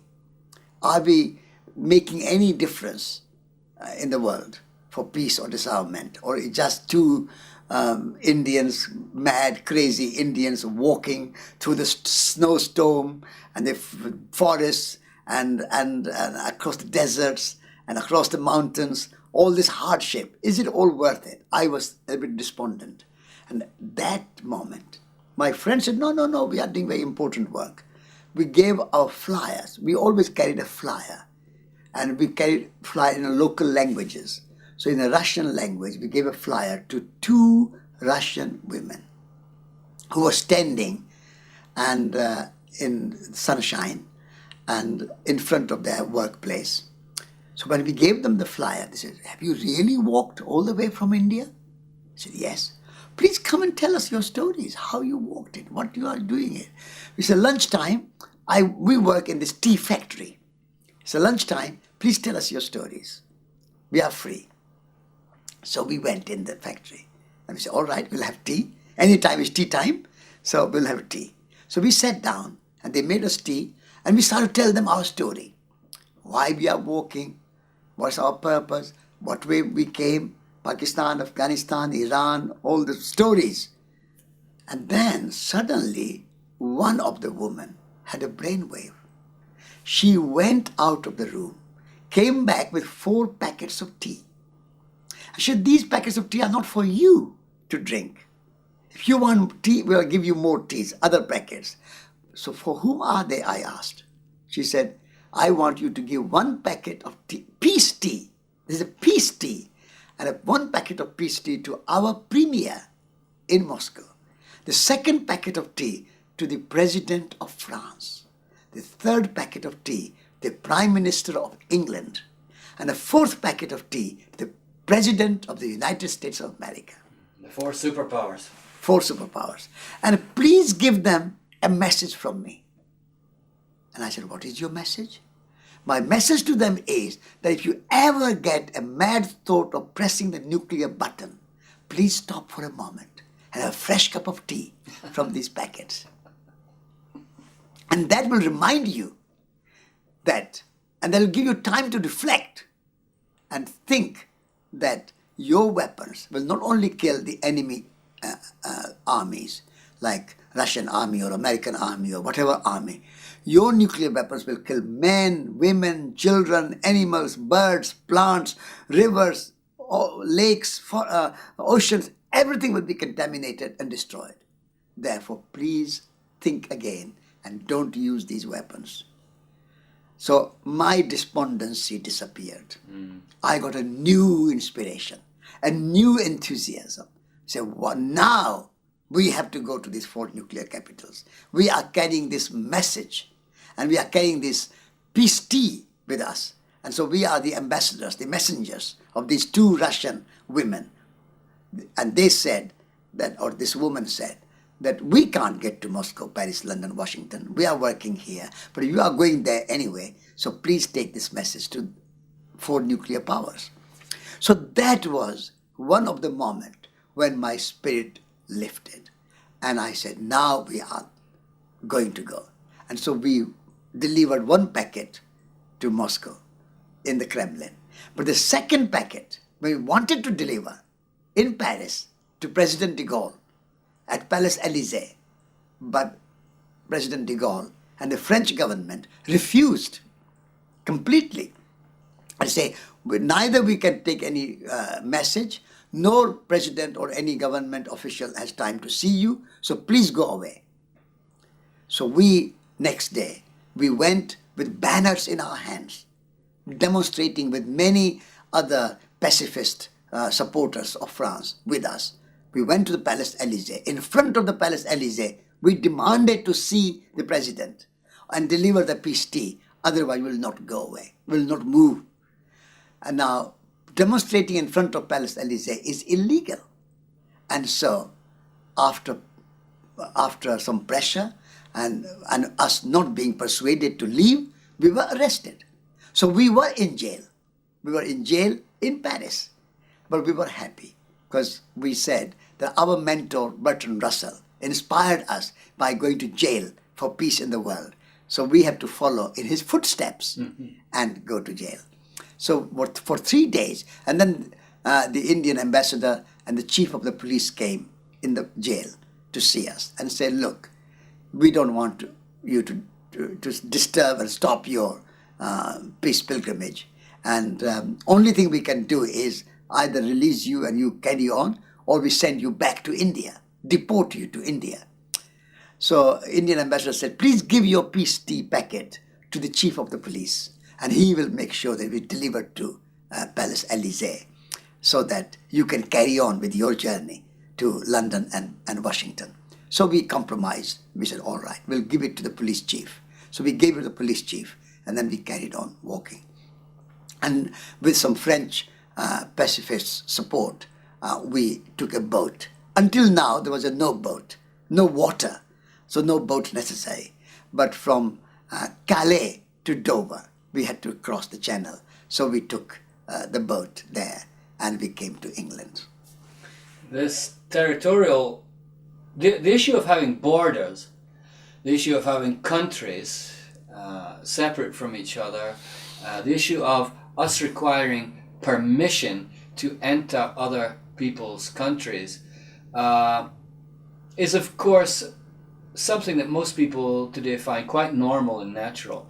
But when you become a pilgrim, you realize how totally imaginary these lines are, and how the lines themselves cause the confusion that they are supposed to avoid. In other words, the reason for having the line is to preserve your culture and your identity and your separation, which is an important issue to maintain your integrity as an individual. However, on my pilgrimages around the world, the worst place to be was always at a border. The moment you are passing beyond it or leaving it is no problem, but getting to it is always the problem. And I didn't have money. I was refused at many borders, and I had to do U-turns and find another point of entry into the country where they would allow me. Yeah. But I too was arrested for no other reason than being Where was that? That was in the country was that's good, I just need time. It used to be called Malawi. The first couple of seconds it doesn't record, by the way. Can you write on that today's date, please? Malawi, paradoxically, was settled by Presbyterian missionaries. Is that the one you already used? This is the first tape I used today. This hasn't been used. Okay. Malawi was put together by Scottish Presbyterian. Malawi was put together by Scottish Presbyterians who were very strict. Yeah. And I was in this country freely walking around and was suddenly arrested and put in jail for no other reason than that I was a penniless pilgrim. Yeah. And it just so happened that the president of the country was coming on that day. That village, and people who looked like me were all arrested and put away for however long. You were looking like a hippie or something. I was, of course, I was. And so I understand the kind of problems that you face, but I also understand the kind of power that you can have over a massive bureaucracy. And of course, that was what Gandhi himself proved as one man in the beginning, alone against the whole British Empire. So you finished your pilgrimage, and you finally got to America, by which time I believe you had received a lot of international attention. Yeah. How much were you known of by the time you got to America? Quite a lot of publicity. We were in Moscow, we were given publicity in Pravda, Izvestia, Radio Moscow. In London, we had articles in The Guardian, BBC, ITV, television. And then in New York, we had publicity. And in Washington, we had publicity in CBS News and Washington Post, New York Times. So we had a tremendous publicity. And that was, in a way, the purpose of our pilgrimage, because we wanted to draw the attention of people on the issues of peace and non-violence, and making peace with the earth, as well as making peace with other humans and making peace with yourself. Unless we make this three-dimensional peace, peace with oneself, peace with society, and peace with the earth, natural world, we cannot have a comprehensive peace. So because of our broad message, people were very interested. But more than our message, they were interested in actual walking from India to America. And we ended our journey, our peace pilgrimage, our sacred journey, at the grave of John F. Kennedy. Wow. So we started from the grave of Gandhi and we ended at the grave of Kennedy. So from grave to grave. That was the kind of pertinent point. And the point was that we wanted to make it clear to people that if you have faith in the gun, then gun does not kill only the bad guys. The gun can and does kill also a Gandhi or a JF Kennedy. So you have to have faith in non-violence and peace and not in the gun. So that was the point of journey from grave to grave, a pilgrimage from grave to grave. And so we had a lot of publicity for that. And we were able to deliver the fourth packet of tea, peace tea, in the White House. And that gave us a good publicity. People took pictures and presented and published pictures in Washington Post and so on, us entering in White House and delivering peace tea.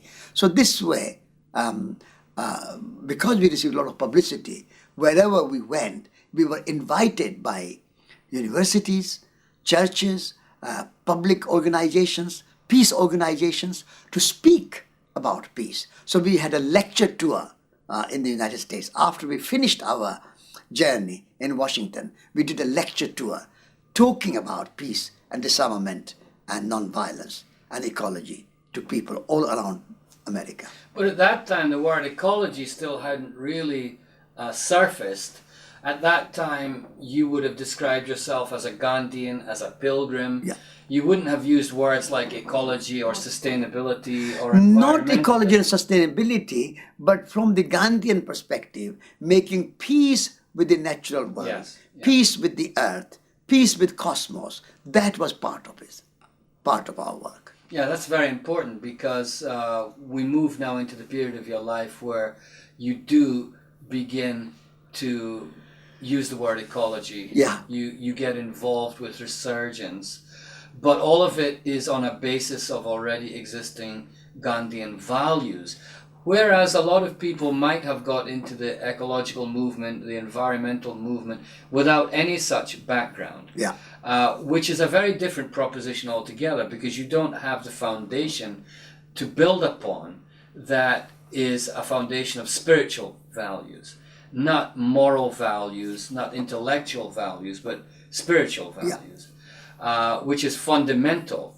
What is fundamental is that you believe what you're saying and that you are able to trust other people. Yeah. So somebody coming into the ecological movement thinking it's a good political idea or a good environmental idea would not have that level of trust necessarily. Not only that, lots of people come into environmental movement driven by fear, whereas my environmentalism is driven by love of the earth and love of nature, love of the rivers and forests, and love of animals and love of humans. Whereas lots of people come doom and gloom. We are coming to environmental movement because of the global warming, because of the climate change, because of the fear. And so fear is a force and love is a power. So my environmentalism belongs to people who come to environmental movement out of love. That's the difference. Would you say that in your the intervening years, you arrived in Britain, you went from America back to Britain, I believe, or you went to India and then to Britain? No, from America we went to Japan. Oh, that's right, your Because- first journey to Japan. We made a journey because the Nichiren sect of the Buddhism, which was headed by Fuji Guruji, he was a great Gandhian, Oh, I see. Fuji, and he was in Gandhi's ashram. I see. And we received an invitation from this Buddhist monk and his fellow monks saying, how can you make a peace pilgrimage without making pilgrimage to Hiroshima? Because Hiroshima was the first victim of the nuclear weapons. So please come to Japan and we will take care of all your needs. You will be our guest. We will be looking after you. And we will send some monks to walk with you.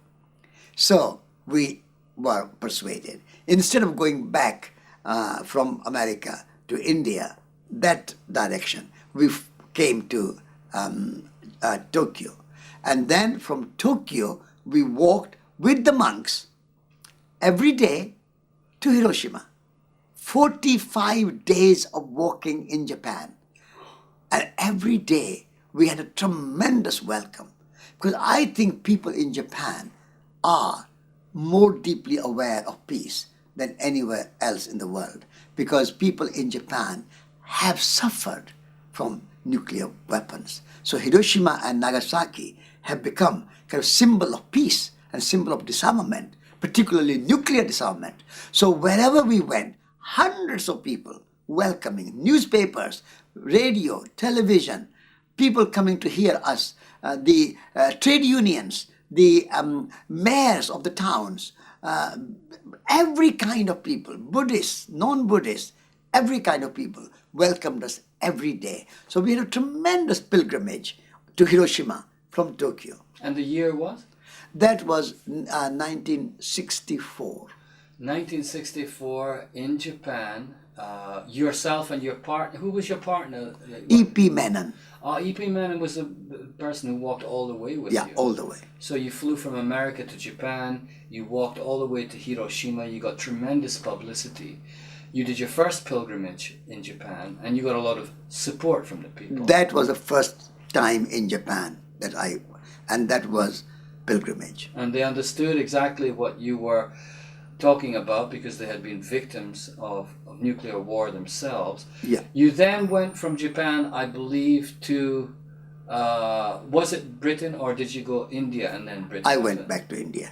I see. So from Japan, the Japanese hosts and people from Japan who were interested in peace and disarmament, they all got together and they arranged for us a ticket in a boat, 2 tickets in a boat from Yokohama, I think it is, boat, to India. So we came back to India after 2.5 years of journey, 8,000 miles of walking on pilgrimage for peace. And we arrived back and we were delighted to receive such a tremendous sort of hero's welcome that when we did not expect such welcome in Mumbai. And including my friend who was in tears, who wanted to give me food and thinking that I may not come back to India alive and I may not return to India alive, including my friend and all the other people coming to welcome us. And so then we both of us went around India on a lecture tour. Because now in India we had a tremendous welcome. In Mumbai first and then in New Delhi. In New Delhi we had a great welcome. And then from all over India we were receiving invitations. Please come and tell us your story. So we traveled by train around India. And then I wrote a book called Walking Around the World Without a Penny. And that book was a tremendous well received, tremendously well received, and so that was. Do you still have copies of Walking Around the World Without a Penny? That is the book in Hindi. Oh, it was in Hindi? In Hindi. I wrote it in Hindi. And then my first book in English was No Destination. Oh, that was the first book in English. Yeah. I see. Is there a copy of that Hindi book in this house? Not in this house. Unfortunately. One thing that I would like to do while we're here is, if you have any photographs from that period of your pilgrimage in from India to the United Kingdom, do you still have? Were there any photographs taken? It's highly Photographs were taken, but such a long time ago, in 63, 64. I don't Perhaps keep... I can, when I get back to Japan, perhaps do research. There might I'll be some research. archives. 1964. Yeah. Well, they'll be in the newspaper archives. May, June time. I'll find it. Yeah. So you're back in India. You're heroes. You're well known now as the pilgrim. Yeah. How old are you at this stage? At this stage, I am 28. 28. 29. Yeah. You are single at this No, point? I'm married. At this point, you are married. When did that happen? That happened just before leaving on the pilgrimage. Just before leaving on the pilgrimage, you got married and you left on a pilgrimage. That was a kind of, you can say, sacrifice to the sacred journey. Very big sacrifice. Big sacrifice. Especially for your wife. Yeah. What did she say? She passed away now, but she was very supportive. Really? She was she made a great sacrifice, and I made a sacrifice.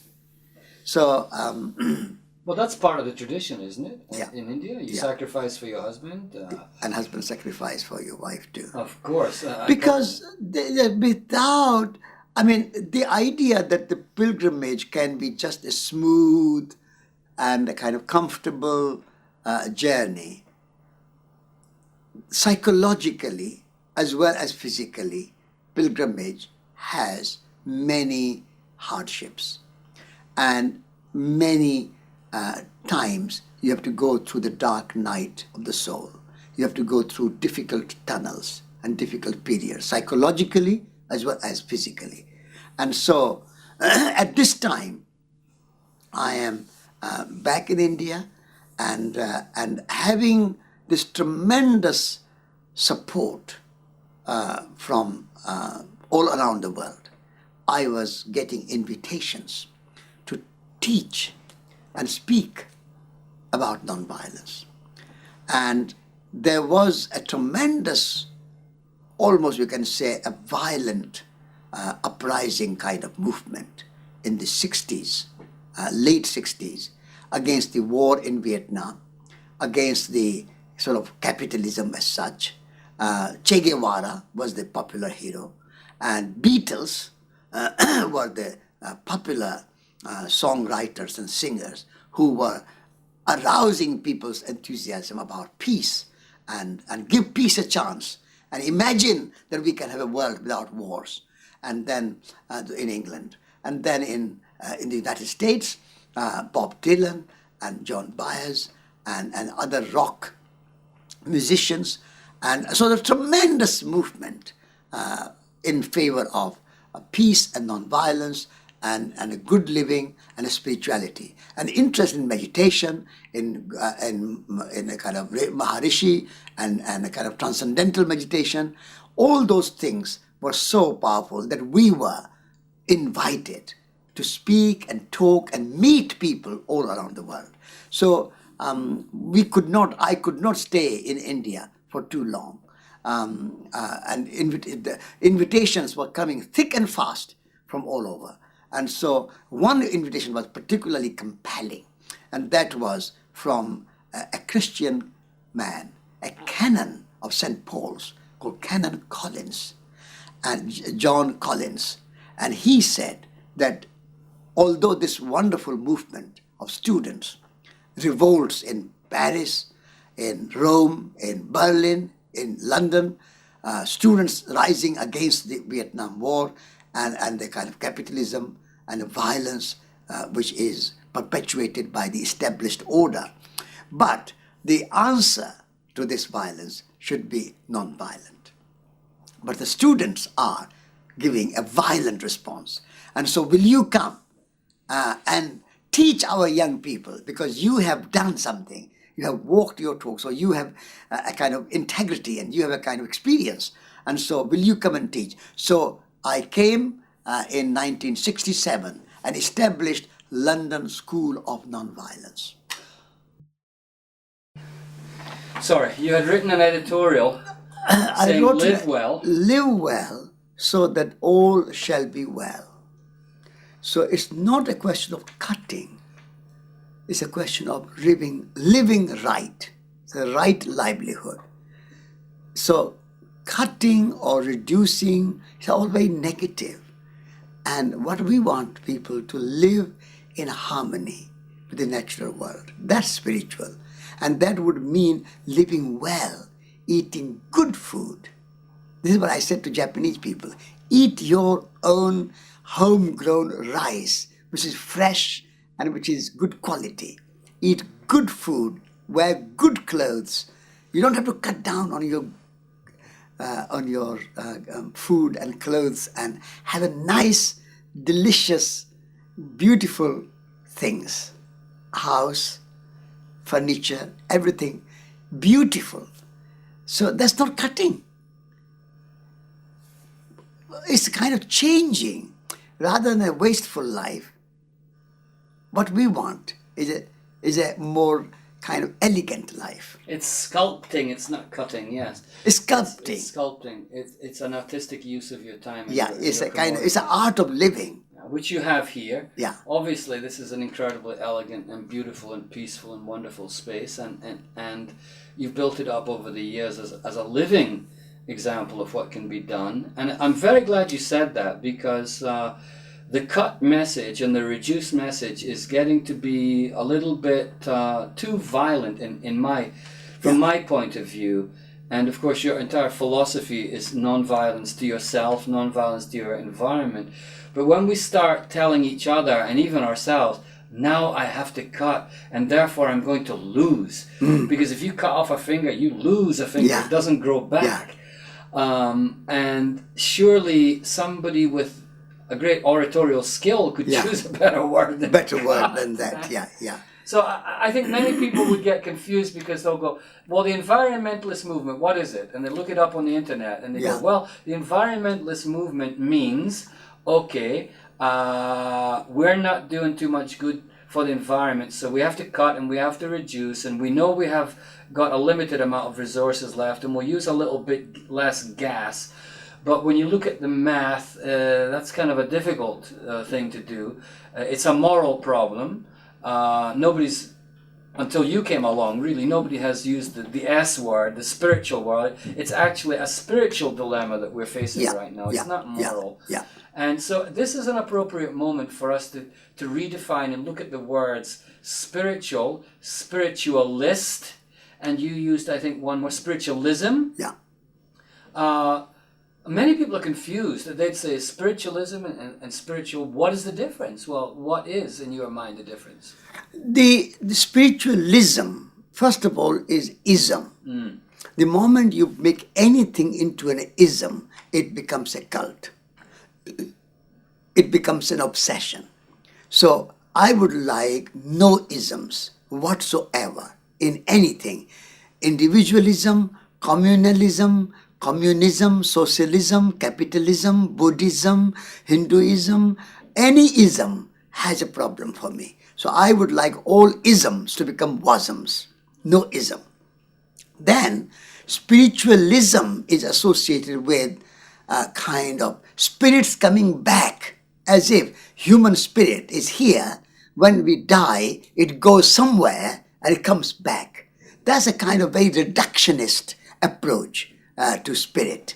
Human spirit is always present, and it's like space is always present. you don't have to bring space from somewhere or air from somewhere. So, for example, this house is built within the space. But if you take the walls away, the space will remain. So the human spirit always remains everywhere. And the body encompasses and embodies the human spirit. When the body is gone, new body will embody the human spirit. So spiritualism, connecting with this kind of human spirit going somewhere, like a little object, and coming back and being called back, that kind of reductionist approach to spirit is what spiritualism is about. And I would like to say no ism and no reductionism, not reducing spirit to some kind of object. Spirit is something which inspires, which holds, which is a kind of presence all the time, everywhere, and through matter we access it. Through matter we access it. That's very important. So this is very, very different from many current attitudes where in the New Age, for example, the idea of reincarnation, of souls moving from bodies to bodies, of, like you said, going away and then coming back, it is very reductionist and it is very linear. The idea of, okay, so spiritualism would mean that. A spiritual life, a spiritual path for you would be what?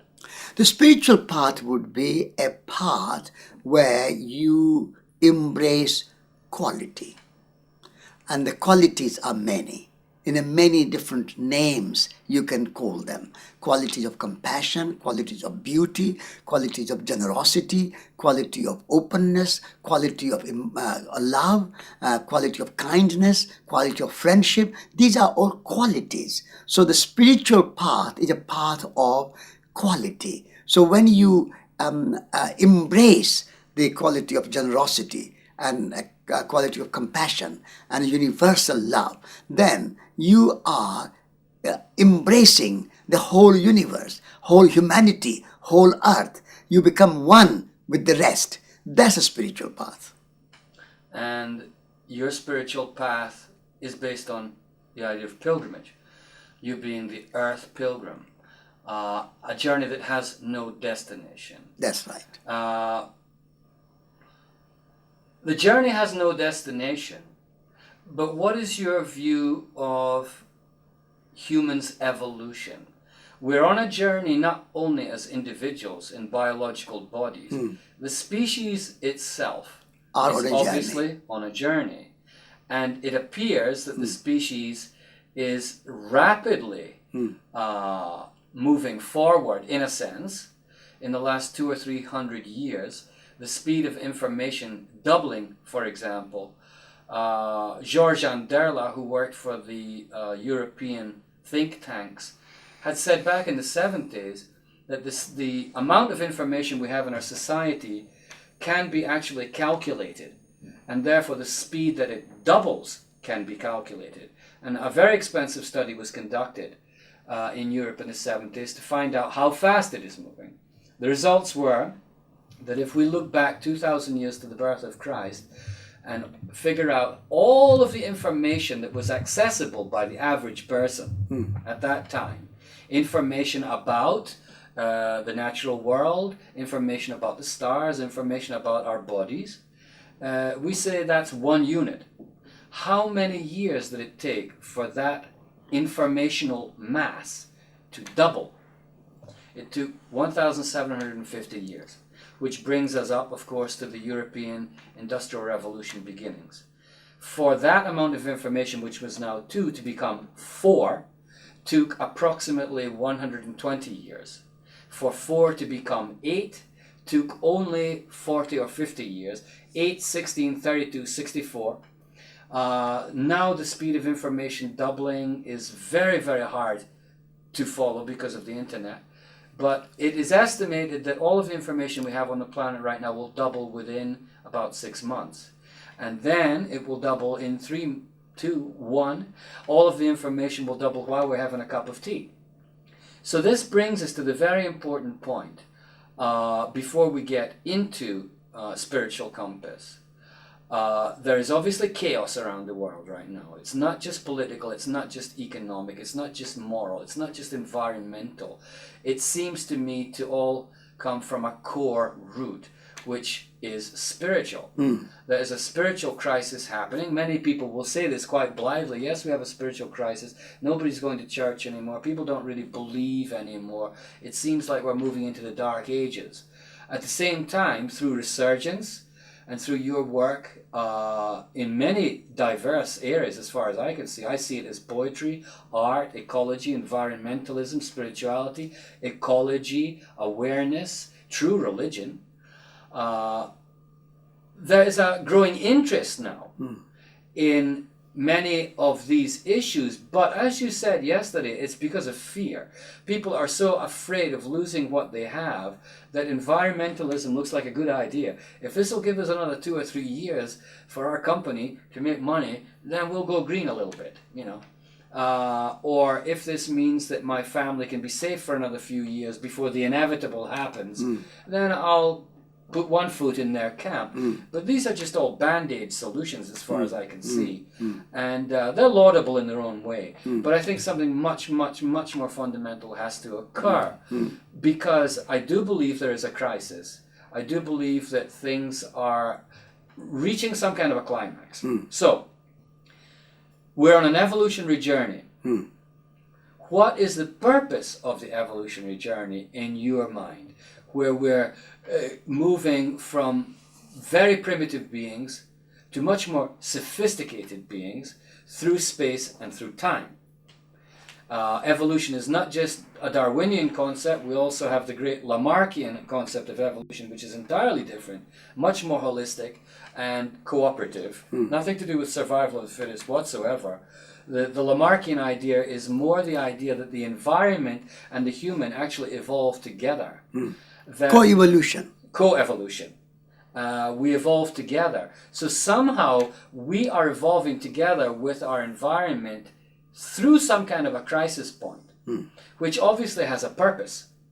So the good news, as far as I can see, about our current ecological, spiritual, and moral demise is that it is a dark night.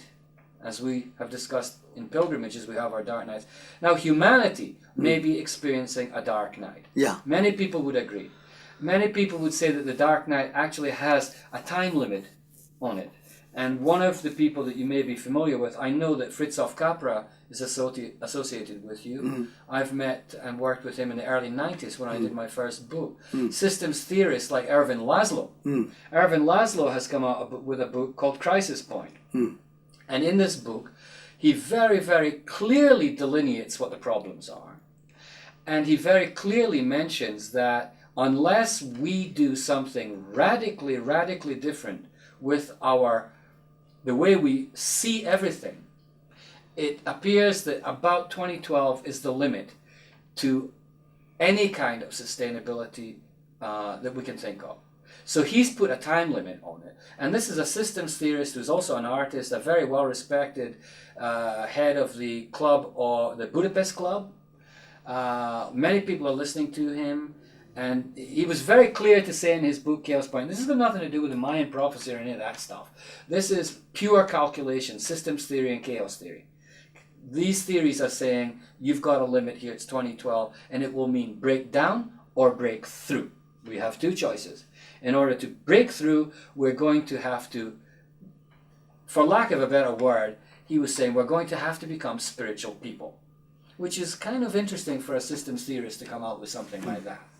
So he's put a time limit on it. He doesn't sound too optimistic that we're actually going to do that. You are much more optimistic. I'm an optimist because, first of all, pessimism is disempowering. If you say that things are going to break down and nothing we can do, then it's a recipe for inaction and recipe for disempowerment. Whereas we have to participate in this co-evolutionary process you talked about. And in order to participate in it, we have to have trust in the process of the universe. Universe has a process. It is going on its own evolutionary cycle. And in that cycle, we have to be participant in a positive way rather than creating blockage. And by pessimism, we create a blockage. And we stop the process of evolution and the process of evolutionary kind of universe. Now, evolution is not a destination. Evolution is not a final point. It is not that we evolve, and we reach a stage where we stop evolving. Evolution is a continuous process. Now, evolution also does not mean getting better or worse, good or bad. Evolution is a part of transformative process. So we are transforming one kind of knowledge transformed into different kind of knowledge. One form of acquiring knowledge is transformed into different form of acquiring knowledge. The camera you are using to make this film is a one kind of camera. But 20 years ago, 30 years ago, people made fantastic films with slightly different kind of camera. It is not that one camera is evolved and reached some destination, other camera is no good. It's at a particular time, a particular way, a particular method was used, and that has evolved. But that does not mean that something is better or worse. It's just evolution, meaning transformation. So evolution and transformation are twins. They go hand in hand together. So in that evolutionary process, what we are moving towards, you can say, but there's still no destination. There will be no final omega point that we have reached and then we stop evolution. There is no such thing. However, we are evolving towards a state of universal consciousness where we come to realize that in a very clear way that we are all connected. Only connect. This realization is the evolutionary new mind and the new human being, you can call it, which is evolving towards. So that is spiritual, and that spiritual evolution is necessary if we want to be in harmony with the earth. We have to evolve towards a spiritual fulfillment and spiritual renewal and spiritual self-realization, because without spiritual, this material evolution is finite. You can go on turning all your resources into usable or disposable objects. And then what? Because the world is finite. But there is no limit to spiritual evolution. You can evolve in your love, in your compassion, in your unity of life and unity of the universe as much as you want. That also does not mean that time is linear. Time is also cyclical. So it does not mean the Buddha was in the past and kind of some new kind of Buddha, Maitreya, will be in the future.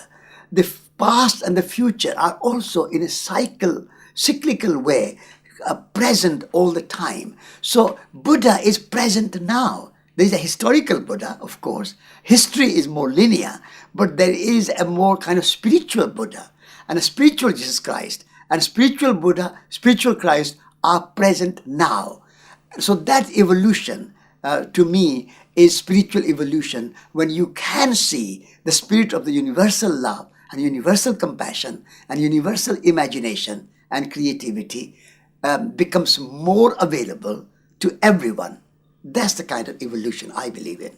Well, it's very interesting you mentioned those two historical individuals because they were both famous pilgrims. Yeah. The foxes have dens, but the Son of Man has nowhere to lay his head. Always moving. His advice to his disciples was take a staff, don't take an extra pair of shoes, don't carry any money. Yeah. And if they don't like you in one village, then just move on to the next And village. next village, yeah. Buddha gave up all of his wonderful titles and royal lifestyles to become a pilgrim. And it seems that all the way through, the great spiritual masters were pilgrims. They realized that the world is not a place to set up camp The forever. pilgrim facilitates evolution. Yes. Oh, this is an important point. The pilgrim facilitates evolution. Yeah. How? And pilgrimage facilitates evolution as well, because evolution requires dynamism. Evolution requires movement. If it's something static, something fixed, something dogmatic, something does not change, there's no transformation, there is no dynamism, then it cannot evolve. Evolution requires transformation, change, movement, dynamism. Pilgrimage necessitates dynamism. So in pilgrimage, you are very consciously moving. You are consciously making the life into a journey. And that change, that dynamism, that movement, that is what facilitates evolution. So evolution and pilgrimage are twins. They are two sides of the same coin. If there is no pilgrimage, evolution will stop. And we cannot stop evolution. And therefore, we cannot stop pilgrimage. So we need to transform our consciousness and our mindset and realize that we are pilgrims. And then we can facilitate the evolution.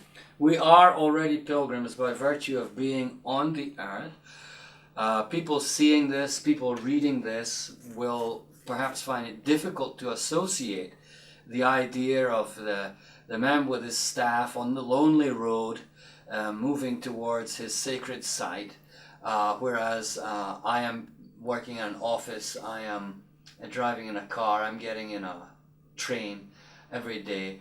And I can't change that. That's my life. I'm a modern city resident, but the message of the Earth Pilgrim comes to me, and I feel that there's something there that is really true. It rings true. Yes, indeed, evolution and pilgrimage are partners. We know we have to evolve through this crisis. Yeah. We know we will evolve through this crisis. And when we become consciously pilgrim, the moment we become conscious of our life as a pilgrimage, that journey becomes a hero's journey.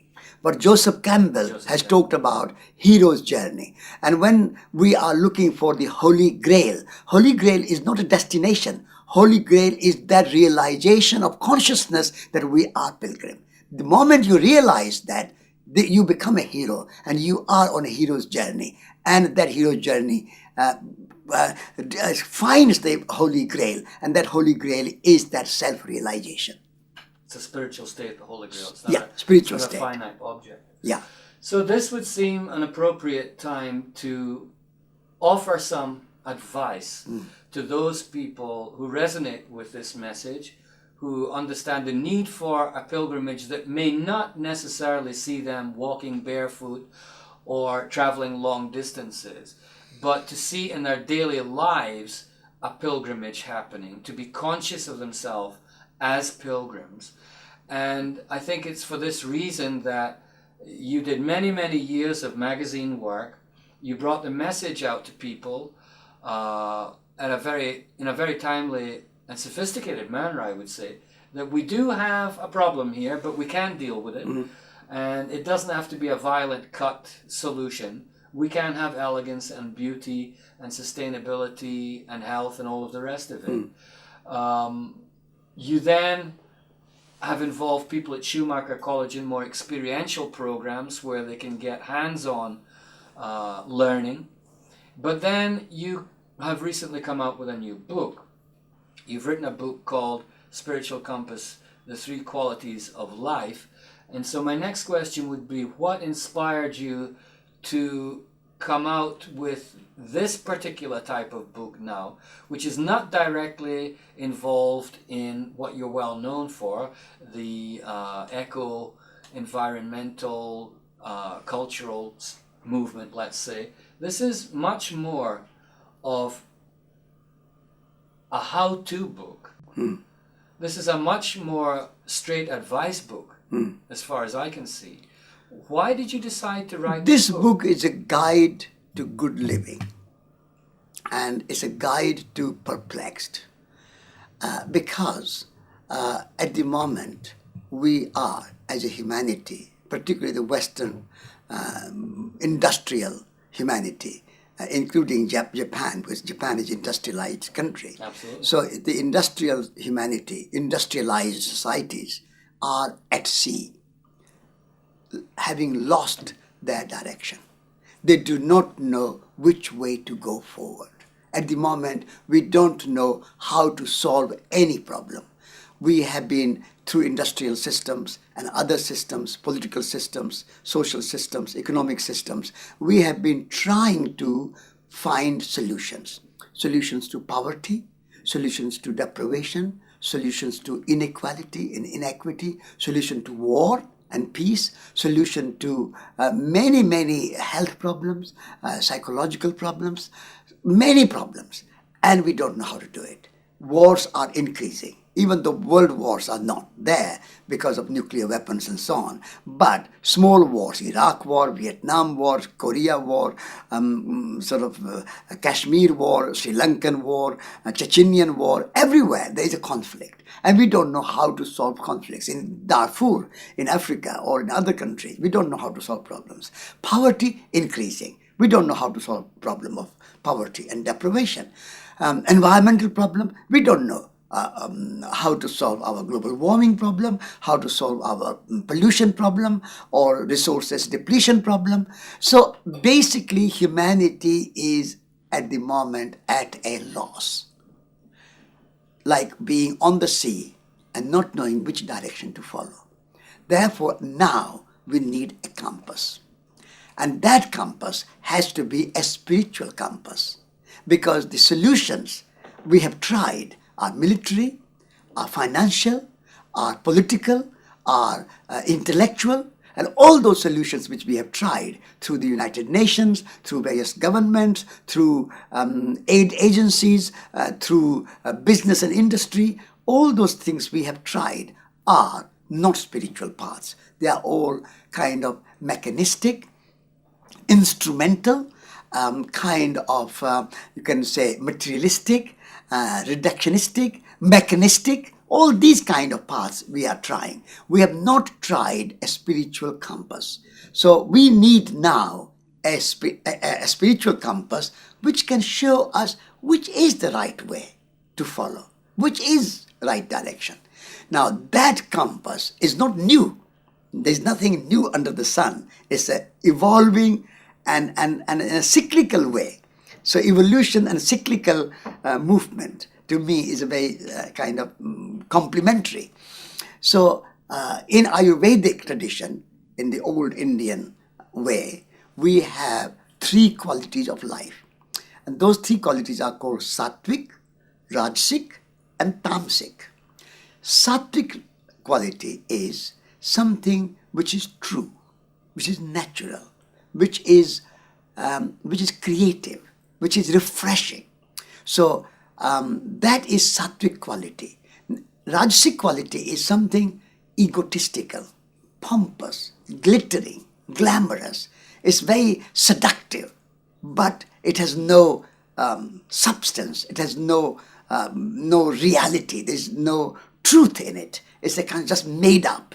And the tamasic quality is dulling, depressing, dictatorial, violent, static, kind of ignorant. Those kind of qualities are tamasic.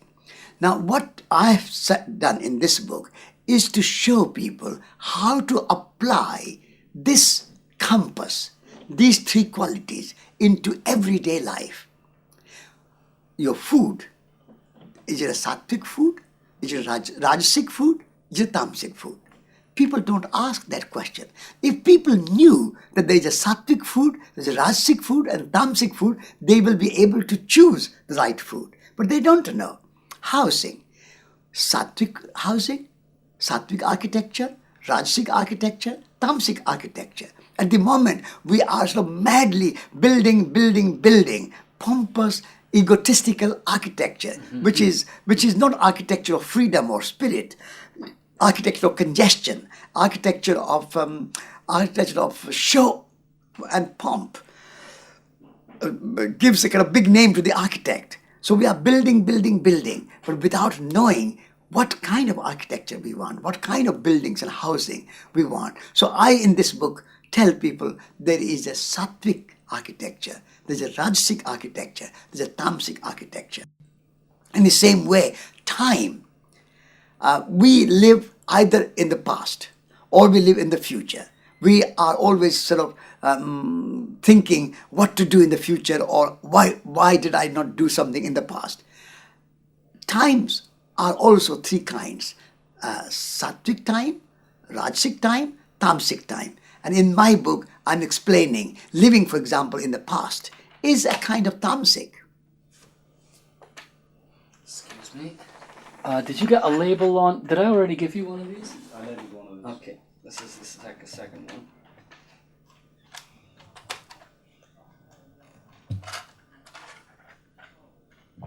Thank you. If you could label that. Here's mine.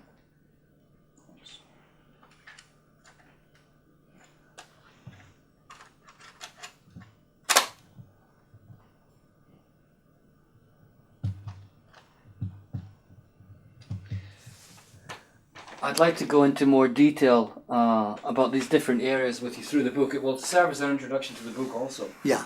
Another way of looking at what you've just described goes back to our power versus force analogy. Sattvic would be, I think, Sattvic refers to spiritual. So in the 0 to 1000 level of consciousness, map of consciousness, he called it. And by the way, you may be interested to know that how did he calibrate? How did he know that Mahatma Gandhi was 740 and that Mother Teresa was 720, that Buddha was 1000? How did he know that? He used the human body. He used what is called kinesiology. And he found that every human body is a truth barometer. Ah, wonderful. Every human body Wonderful. knows the difference between truth and falsity. Actually, that is Tantra. Yes. Tantra, the word tan means body. Ah. And the tra is knowledge and a protection of the body. And the knowledge of the body is tra. So Tantra is the body is the map of the consciousness. The body is the ultimate truth barometer. Barometer. But nobody until about 40 years ago had studied the muscle system in such detail that they could find out by very simple testing. One person will raise their arm, the other person will press down on the arm, and the deltoid muscle will either weaken or strengthen. Depending on, not a question, the statement.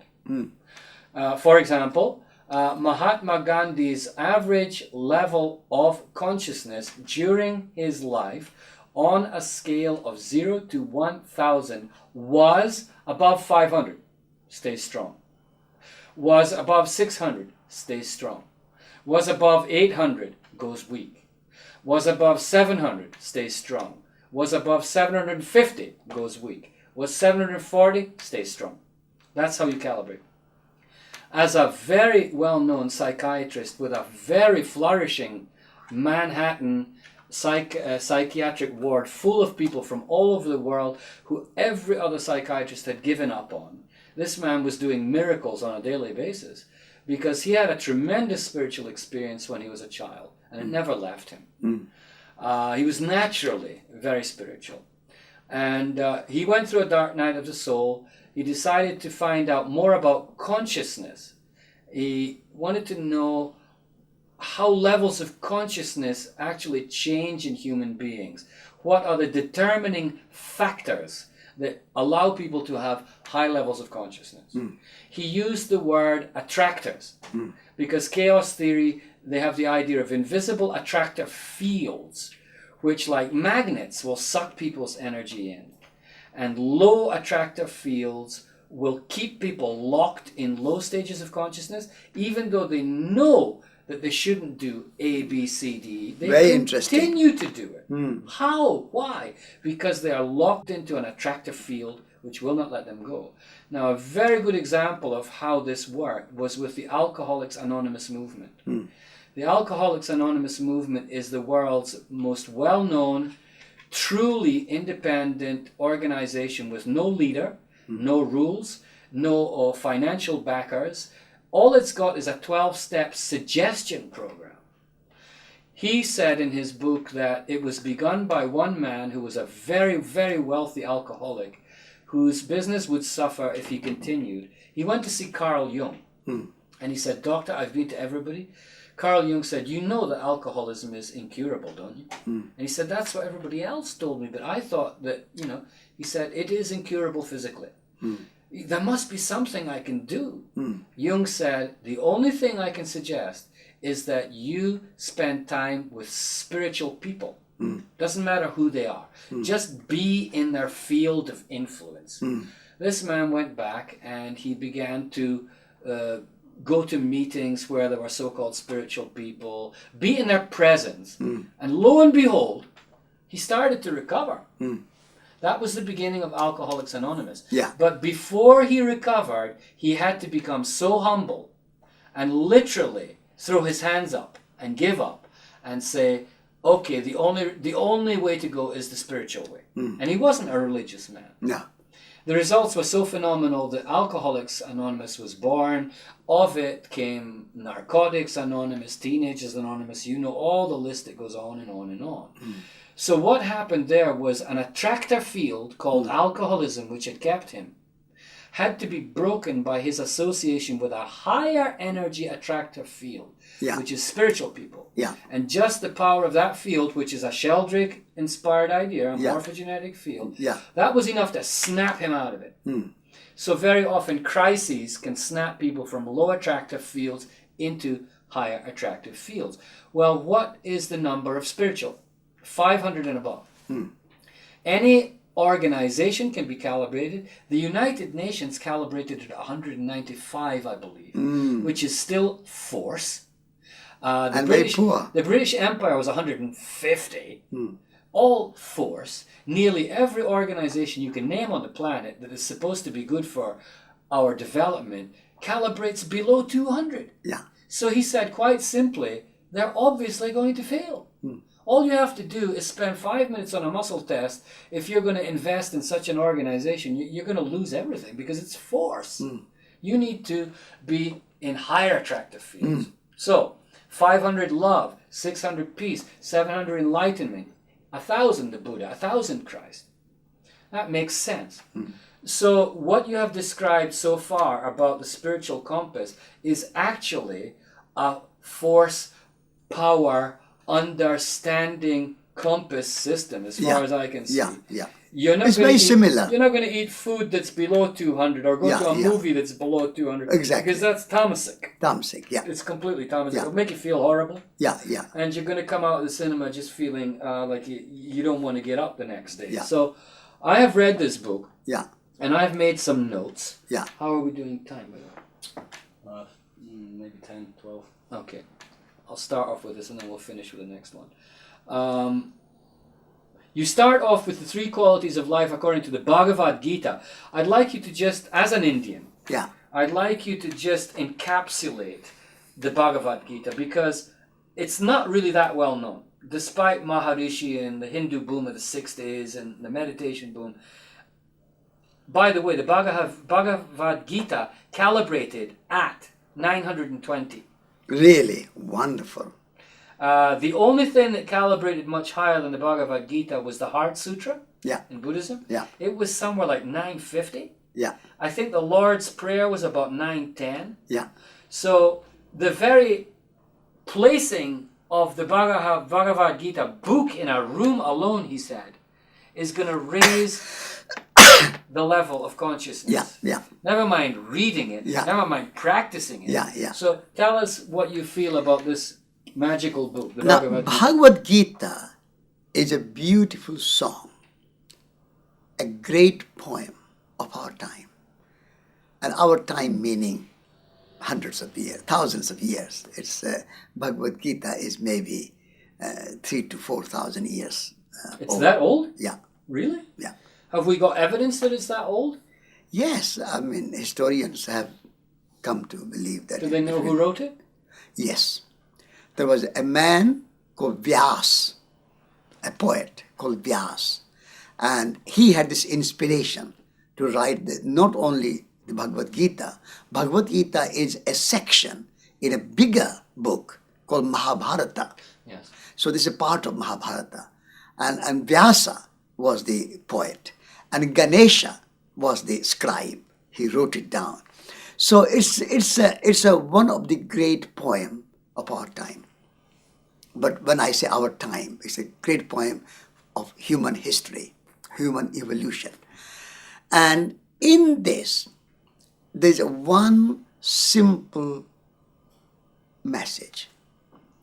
And that simple message is message of detachment. Whatever is here is not yours.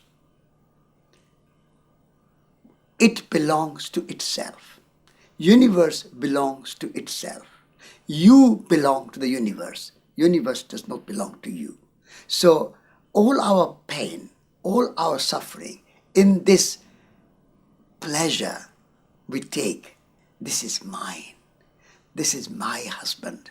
This is my wife. This is my son. This is my daughter. This is my house. This pleasure we think we take in our possessive attachment is the source of our pain. And therefore, detachment, meaning just celebrate. Detachment does not mean denial. Detachment is to celebrate without being enslaved.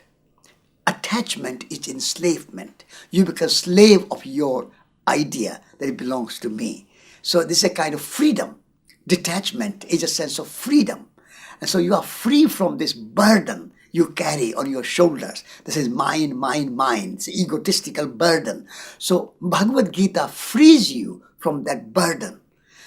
But it also says that your attachment is not only with the possession, but the attachment with the results of your action.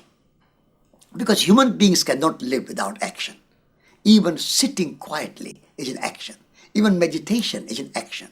Even a silence is an action. Even speaking is an action. Whatever we do, moving, walking, cooking, gardening, eating, sleeping, waking up, everything is action. And we live by action. But with living by action, we also develop an illusion that we can achieve results. And therefore, that's a destination. I want to do this action to achieve something. There is no such thing, achievement. There is no achievement. There is no outcome. There is no result. So give up this idea of results and hankering after the fruit of your action, the results of your action. Just embrace the purity and the beauty of action itself and celebrate the action itself. So when you are cooking, the process of cooking in itself is the source of joy. And when you are eating what you have cooked is the source of joy itself. So there's no, everything is complete in itself. It's not incomplete. Cooking is not incomplete. Cooking is not to achieve the result of cooking. Cooking itself is complete. And the eating itself is complete. And the washing up itself is complete. So every action is complete in itself. Purnamadah, Purnamidam, Purnat, Purnamudachyate, Purnasya, Purnamadaya, Purnamevavashishyate. Which means everything is complete. This is complete. That is complete. What comes out is complete, coming out of complete. And if you take complete out of complete, what remains is complete. So everything is complete.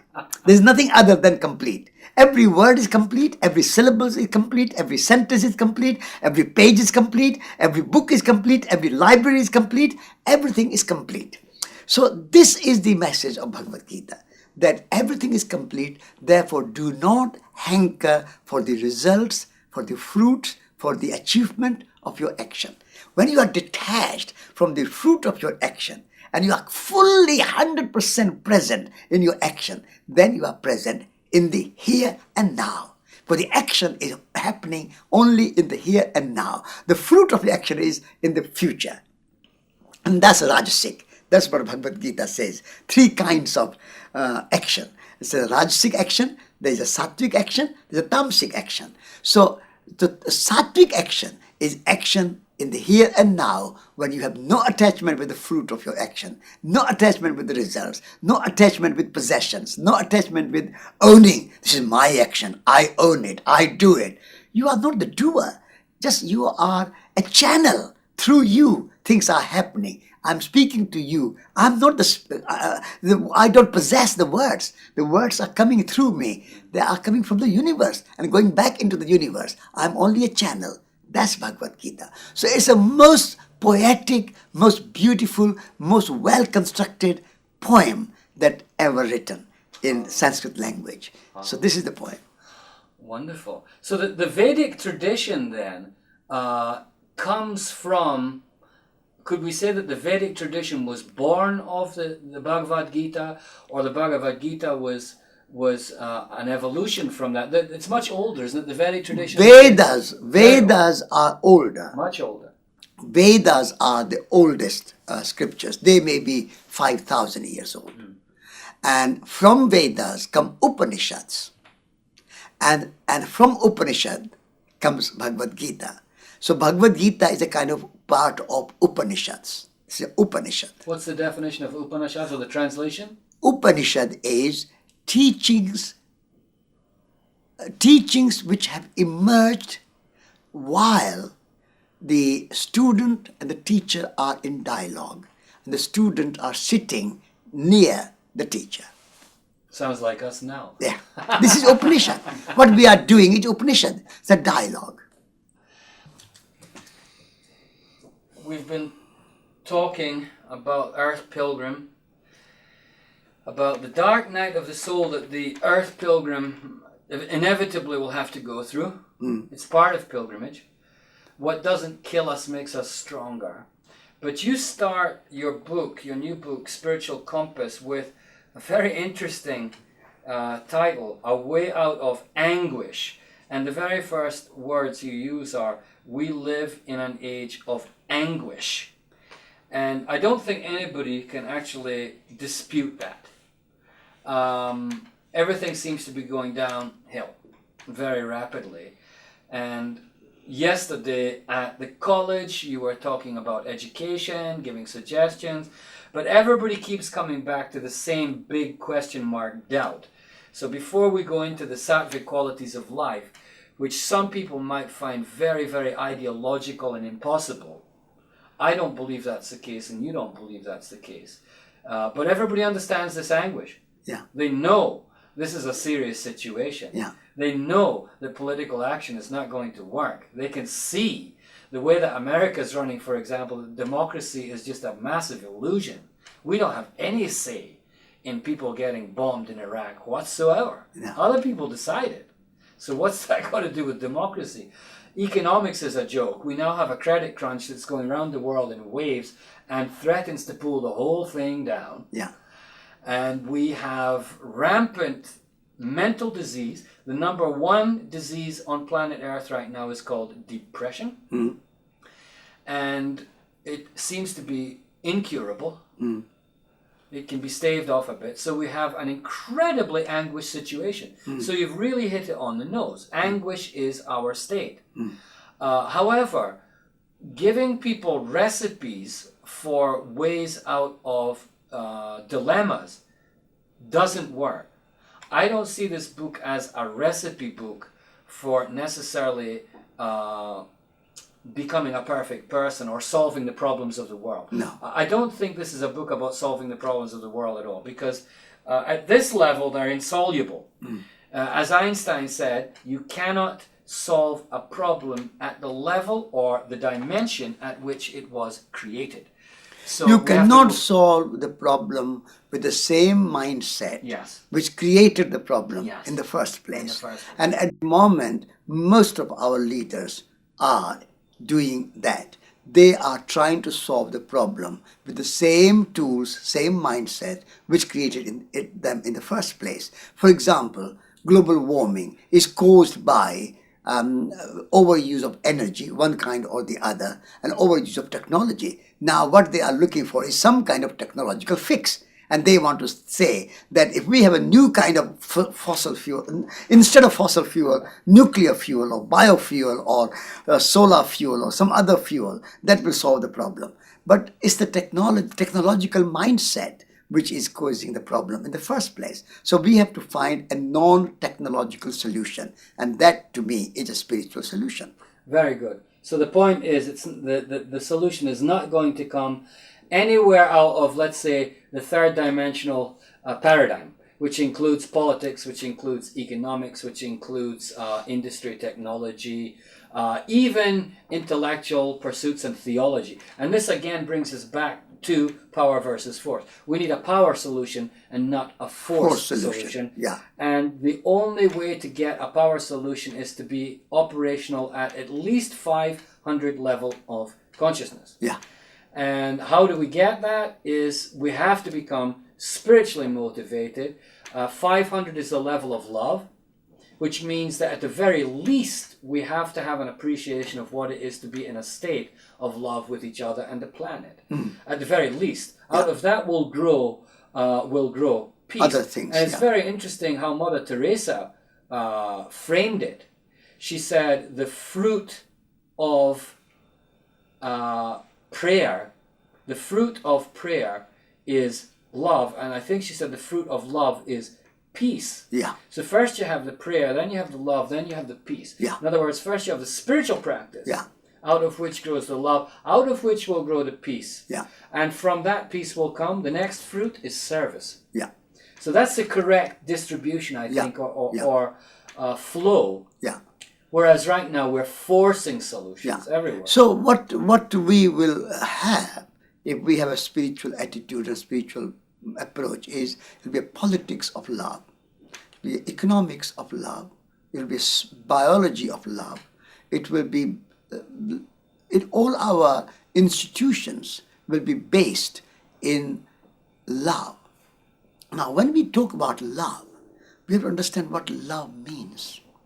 Love means accepting the reality as it is.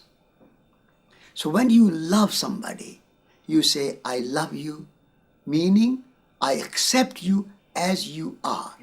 I don't love you because you are tall or short or wealthy or poor or educated or uneducated or black or white or whatever attributes. I don't judge. I love you as you are, who you are. That's the criteria of love. That's the understanding of love. So when we accept the reality as it is and then work with that reality in a harmonious way. So when you are in love with somebody, you are in harmony with that person. When you are in love with the tree, you are in harmony with the tree. So harmoniously working around that reality as it is, then it's love. When you want to change that reality to suit your purpose, that's a kind of egotistical attachment. And that's not love. That's attachment. You want to change your person to suit you. You want to change the situation. You want to change the landscape. You want to change the trees. You want to change everything to suit your design. That's not love. So why we have a state of anguish at this moment in the world is because we have lost the sense of love, meaning we have lost the sense of reality as it is. And we want to design the world, we want to design nature, we want to design everything according to our egotistical kind of design. And that's not love. So love is to accept the other, accept nature, accept earth, accept animals, accept plants, accept rivers as they are, and then learn to live in harmony with the reality as it is. So our world is escaping from reality. And people who talk about love, like myself, are returning to reality. Excellent.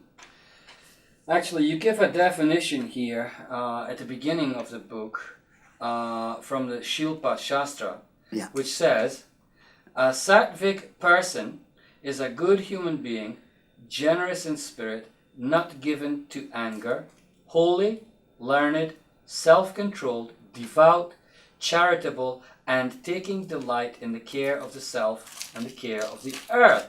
And I put a note here said equals a Christian, what it should be. Yeah. Right? Yeah, exactly. Equals a Buddhist, Exactly. what it should be. Exactly. Right?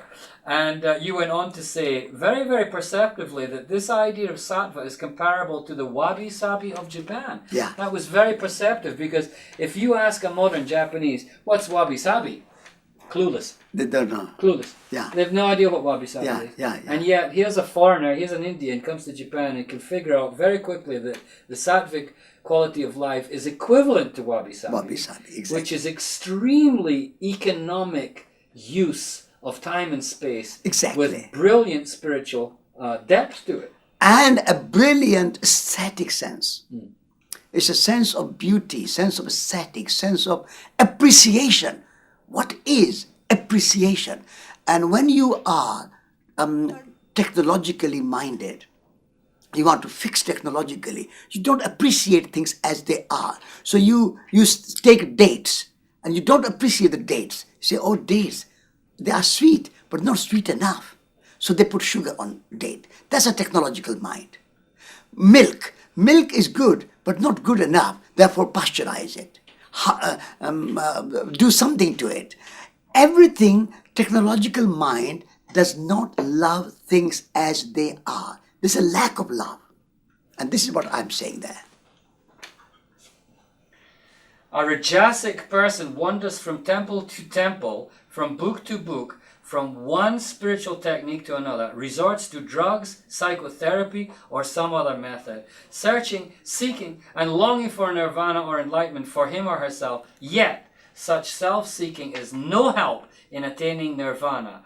Sattva is a state of effortless being.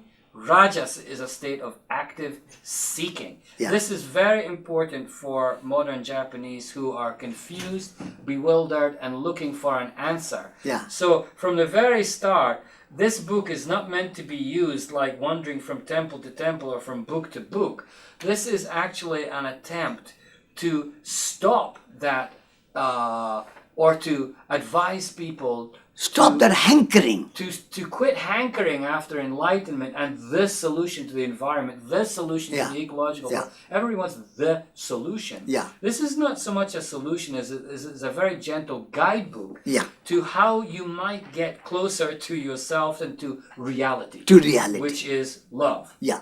So you're talking here about the three qualities of communication, first of all. Yeah. Dialogue, diplomacy, and monologue. Yeah. And I made a note here, the Japanese way, because the Japanese people are masters of communication in diplomacy, Yeah. which is why they're always sent to peace meetings. When there is a problem, the Japanese will always show up because they can do what you suggest. Yeah. They can see his point of view and her point of view and his point of view, and they will stay there for a long time until they get some Yeah. consensus of opinion. Yeah. Do you feel that you have that in any other culture that you visited in the world? Do they have it in India? There's a certain amount of that culture you find in Scandinavia. Oh, in Scandinavia, really? Yeah. I would say, for example, Norwegians and the Danish and the Swedish, Norwegians and even the Finnish, they have a kind of working out of a way which is comfortable and acceptable to everybody involved. So they can create a situation. They can use language, which is a language of dialogue and diplomacy. So there's a kind of mixture of sattvic and rajasic. Also in India too. In India there are, Buddhist way, for example, is a middle way. A middle way is not extreme of any, avoiding all extremes. And finding a middle way which is comfortable for everybody. That's a kind of sattvic path.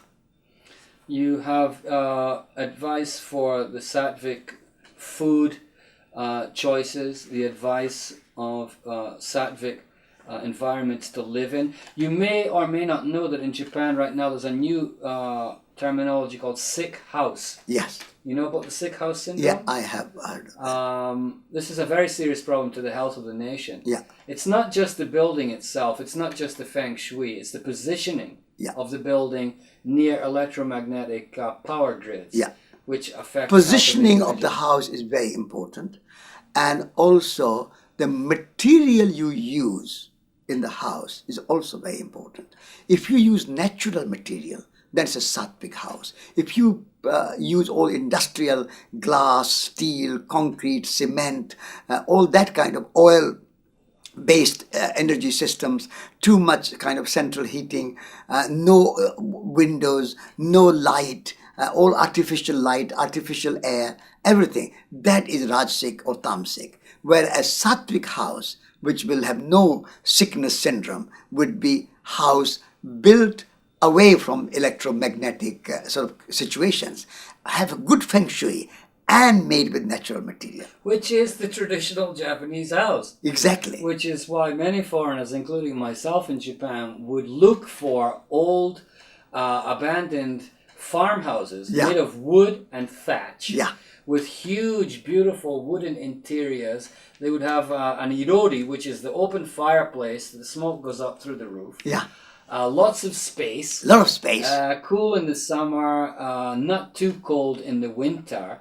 And they went and abandoned all of that Yeah. for steel concrete high rise with all mod cons, including most modern Japanese houses have computer systems that tell you what's going on all the time. Yeah. And people are getting sicker and sicker. Sicker and sicker. These gorgeous houses throughout the countryside are being abandoned and left to But those new kinds of modern technological houses have been sold as in the name of progress. Because if you live in old traditional houses, you are considered as backward, underdeveloped, kind of nostalgic. You are not with the time. So the advertising world and the what do you call these builders, what do you call them, developers, they have vested interest in making us feel that your old house is backward, underdeveloped, uncomfortable, bad, and if you are not living in a modern house, then you are not up to the minute, up to date, and you are Joneses, backward. yeah. Huh? So this is the kind of psychology has been created because these builders want to sell their house and make money. So it's a kind of advertising trick. Absolutely. Yeah. Another quote that comes to mind. We're talking here about the end of anguish. Yeah. When we look at the modern world through the spiritual compass of the three gunas. Yeah. Now, maybe you'd like to just go through the three gunas because this is a traditional Sanskrit term. How would you simply explain the three gunas before we go any further? Three gunas means three qualities. So, or three dials. So in a kind of compass, you have a dial, shows you north, south, east, west. Here, you don't need four, you only need three dials. And that three-dialed compass is three gunas. So three qualities, three dials, three ways. You can call them three ways, three forms, three concepts, three dimensions. So the guna is a very, very inclusive word. It has many, many meanings. So all those words like dimensions, aspects, qualities, dials, all those means gunas, three gunas. So whatever forms. we do in our daily life, we have a compass here, which is the three gunas. Whatever we do, Yeah. wherever we go, whatever we want to read, think about, listen to in terms of music, because there's obviously going to be sattvic music, Exactly. tamasic music, And rajasic music. And interestingly, in Power versus Force, that came out. Yeah. And the worst kind of music for the human body was found to be heavy metal. Yeah. And they actually discovered that heavy metal music would leave the muscles of your body shattered and weak for up to 30 minutes after listening to them. Yeah, yeah. Just by knowing that, Yeah, exactly. you immediately stop listening Exactly, to that kind of music. exactly. Mozart, Yeah, extremely sattvic yeah, music. exactly. And So the same way, films, sattvic film, Yes. rajasic film, tamasic film. So what kind of films you watch, you have to check. And we have to ask, am I going to see the film which is rajasic or tamasic or is it sattvic? If it's sattvic, then it's recommended. It's a rajasic, be careful. Perhaps once in a while, once in a blue moon you can see. It's a tamasic, avoid it. That's the kind of compass that this book helps to to create. That's very good because it gives people a triad, a trinity to work with. Trinities are always good in that sense. It's easy to follow. What is the solution to this anguish you're speaking about here? It is to recognize that Rajasic means cannot achieve sattvic ends. I think this is very, very important. And I wrote underneath here a note. This includes certain kinds of environmentalism, lohas, and other things, where it seems like you're going to get a sattvic end from buying certain kinds of fashion lohas approved Exactly. products. But actually, it's a Rajasic system here. It's about advertising. It's about money. Exactly. It's about all these things. Yeah. And yet it's promising a sattvic end to it. Yeah. And if you just take this out of the book and you remember nothing else, this is an incredible guide to your compass. You cannot achieve sattvic ends with Rajasic means. That's right. You cannot get peace through bombing War. people in Baghdad. Exactly. Why don't you get that? I mean, people say, why we are fighting war in Iraq? The Bush government says, we want to bring democracy. You cannot bring democracy through violent means, non-democratic means. I mean, the Bush and Blair and all these big political leaders, brown political leaders, they would like to have power, which is power of a Gandhi or a Dalai Lama or a Mother Teresa or a Jesus Christ. They would like to have that power, but they use Rajasic and Tamasic means. Therefore, they don't get it. If they were to use democratic means, peaceful means to achieve peace and democracy, they will get it. But they don't get democracy because they use the means which are not in congruence with the ends. Therefore, if you want to achieve sattvic ends, you have to use sattvic means. If you use Rajasic means, you will have Rajasic ends. Of course, social or spiritual ideals expounded by great teachers or powerful books may evoke a response and act as a match to light the candle. But the ability to give light has to be in the candle itself. The nature of the response has to come from within. It cannot be imposed from without. That kind of follows on what you have just said. Yeah. A government elected democratically is a Rajasic system, but the promises are sattvic. The promises are peace. The promises are prosperity. Yeah. And it has never, ever, ever worked. Yeah. Even though they'll tell you we had results here, there, and the result is anguish. You're correct. The result is total anguish. Yeah. And it is not getting any better. So let's look into now sattvic spirit and sattvic matter. You begin by talking about the end of dualism, and here you say that 5 supermarket chains control 80% of the food sold in the UK. We're finding this all over the world. Fewer and fewer multinationals are controlling more and more.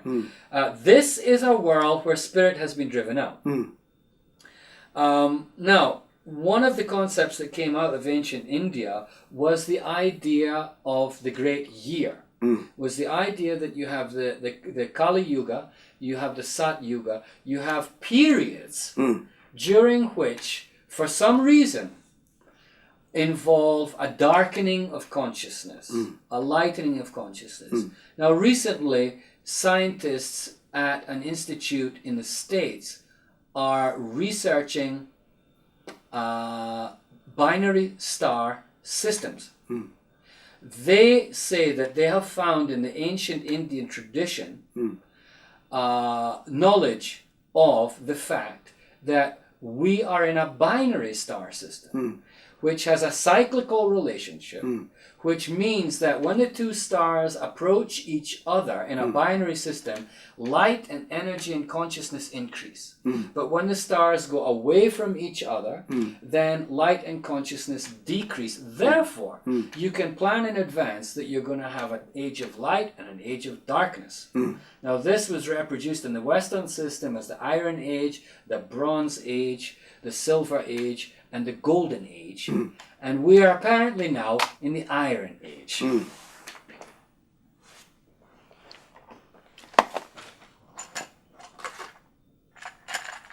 Almost there.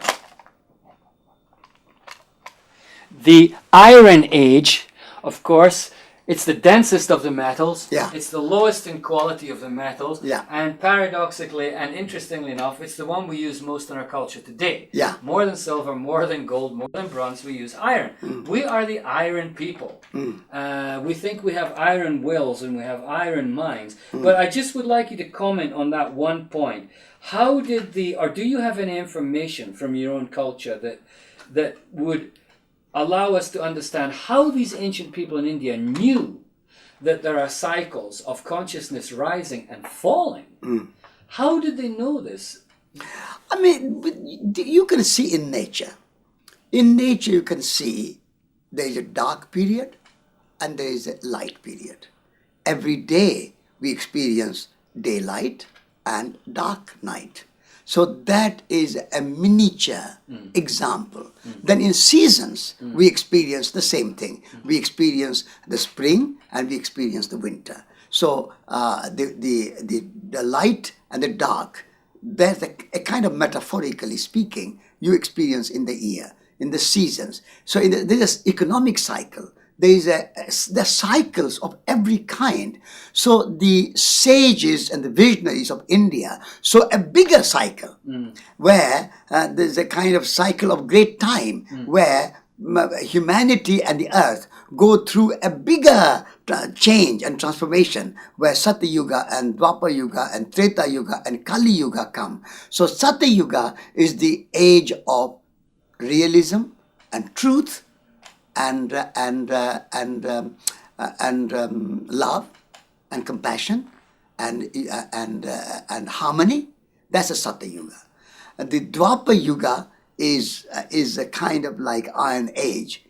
You get a little bit of, not Iron Age. Dwapar Yuga is more like a Silver Age. Satya Yuga is Golden Age. Dwapar Yuga is kind of Silver Age, where you start to get a bit of corruption, start to get a bit of values diminishing. Then the Treta Yuga is more like Bronze and Brass Age. It gets even more a kind of base metal. So it's becoming Rajasic now. Very and becoming Rajasic. And then Kali Yuga is Tamasic. It's Tamasic, right. And so that is the period when me, I culture, ego culture, power culture, not power culture, force culture. Force culture. And so always I try to control others. I want to impose my rule, my ideas, my opinions, ruling everybody else. This is the Tamasic idea, Tamasic age. So the sages have seen through small examples of day and a year and a season and the cycles, they have visualized and experienced over the long period how the Golden Age and the Iron Age and the Tamasic time and the Golden or Sattvic time go. So we're obviously in the Tamasic age right now. But there are two ways to look at Tamasic and Sattvic and Rajasic age. One is the cyclical period, which is a more expansive period. But in every moment, in every day, we can have Kali Yuga and Satya Yuga. That's very important. So, for example, if you are going through a depression, at a moment, an hour of depression, you are going through Kali Yuga. Then suddenly you feel exuberant and loving and caring and generous, and you want to be kind, and you are cooking some nice meal for your guests, or you are doing something, you are in Satya Yuga. So this Satya Yuga and Kali Yuga is not only related to the cyclical time, but it is related to your cyclical consciousness. And that consciousness can be present anytime.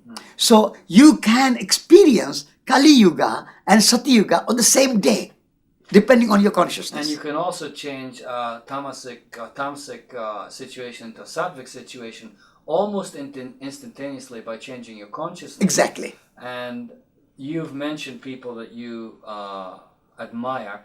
For example, you have in this book Francis of Assisi, you have Julian of Norwich, you of course have Gandhi. These were all people who are able to take a very difficult tamasic situation and change it Yeah. using their consciousness. And so the main flow of this book to me is, and what you have just said was very pertinent, even though we may be living in a generally tamasic age, as individuals, and the individual is the only person who can make anything sattvic. Exactly. The government will not make it sattvic. No. It's only the individual. We have this incredible, powerful tool in our lives called choice. Yeah. And moment to moment, we can be aware of the flow of energy, and we can choose the direction that we're going to go in, knowing that that's a tamasic vibrational field over there. That's an attractive field that if I go in there will get me. And the Rajasic is a bit more difficult for people to understand because it's very tricky as far as I can see. The Rajasic world is glamorous and pompous, but it does promise something. Yeah. It's not obviously bad.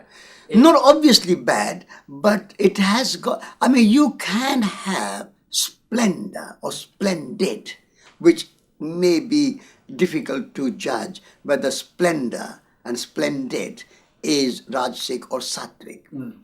But it depends on your motivation. If you are building something which is splendorous or splendid, and you are laying a table which is splendid or something, if your motivation is not to show off, but to express a kind of quality of greatness, then motivation is right. And motivation is sattvic. Therefore, the action is sattvic. So quite a lot depends on not the external action, but the motivation. Sattvic, Rajasic, Tamasic is not just external, it's internal.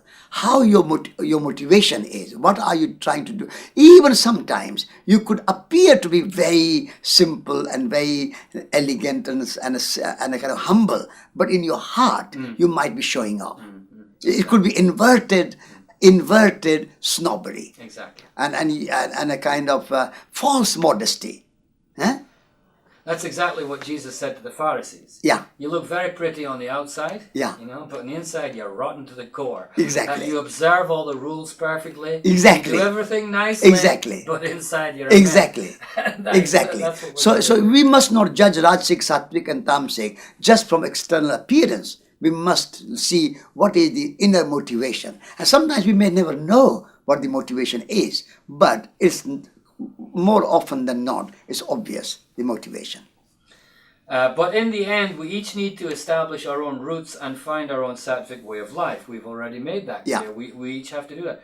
Religion is made up of 4 dimensions. One of them is Rajasic and the rest sattvic.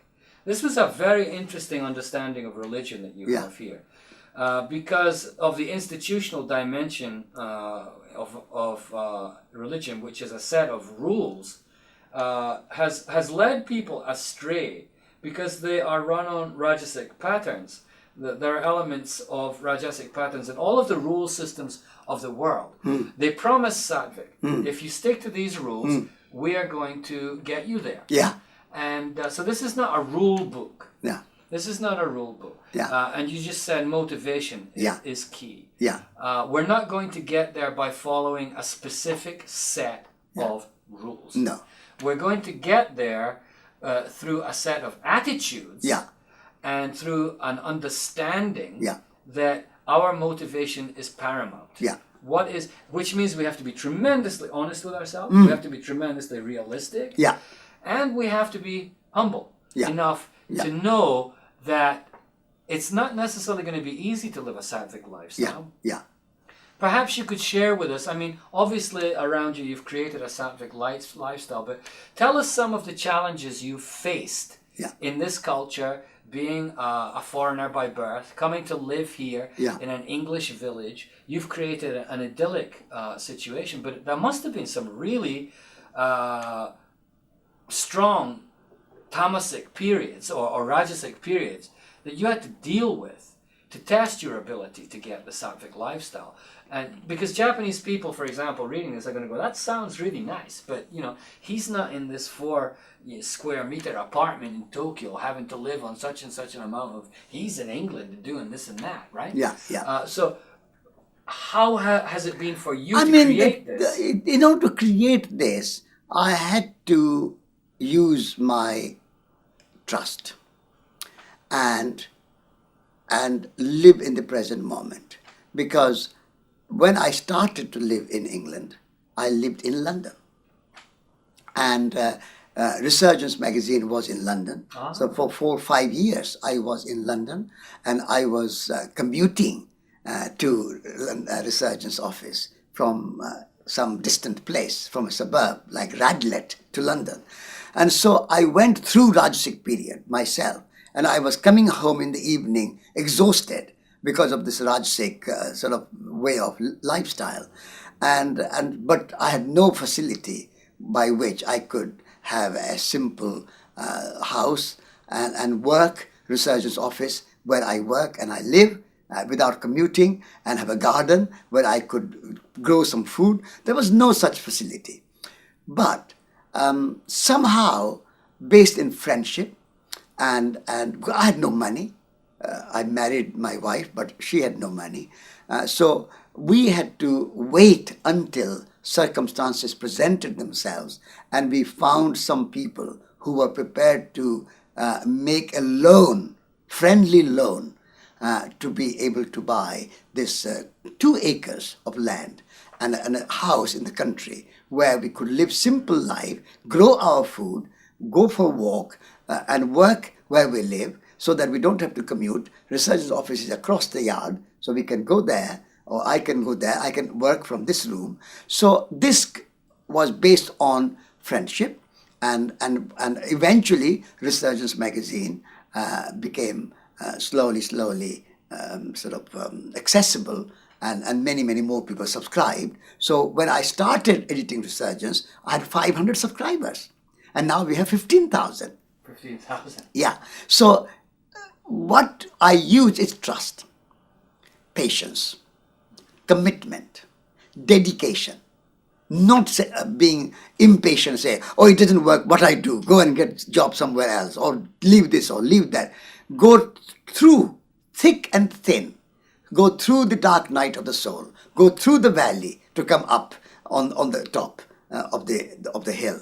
So I went through difficulties. I went through very simple, very kind of, not only simple, but very frugal, very kind of hardship, you can say, lifestyle, when it was not possible to live in the country or live and have garden and so on. So if you have determination, and if you are open to the gifts of the universe, then gifts do come along. But sometimes we don't see them. The gifts come and pass by, and we don't notice them. So I was always keeping my heart open, my mind open, my doors open, and if any possibility and opportunity arrived, then I welcomed it with gratitude. And that is, I think, the key. Use your sattvic means to achieve sattvic ends. Exactly. Sattvic means to achieve sattvic ends sometimes means that you have to put up with things. Yeah. You have to. Yeah, exactly. Exactly. Nearing the end of our discussion now, you've given an 11-point program for sattvic action, which is very easy for people to understand. Yeah. It's based on Gandhian principles. Yeah. And hopefully that will encourage people to incorporate them in their daily life. Yeah. You've talked about how the 3 gunas apply to sattvic ecology, Yeah. which is very important for people to understand now. 3 kinds of development comes up at the end. Yeah. And because at the moment, particularly the economic development is all about Rajasic and Tamasic development. Yes. What I think we need is Sattvic development.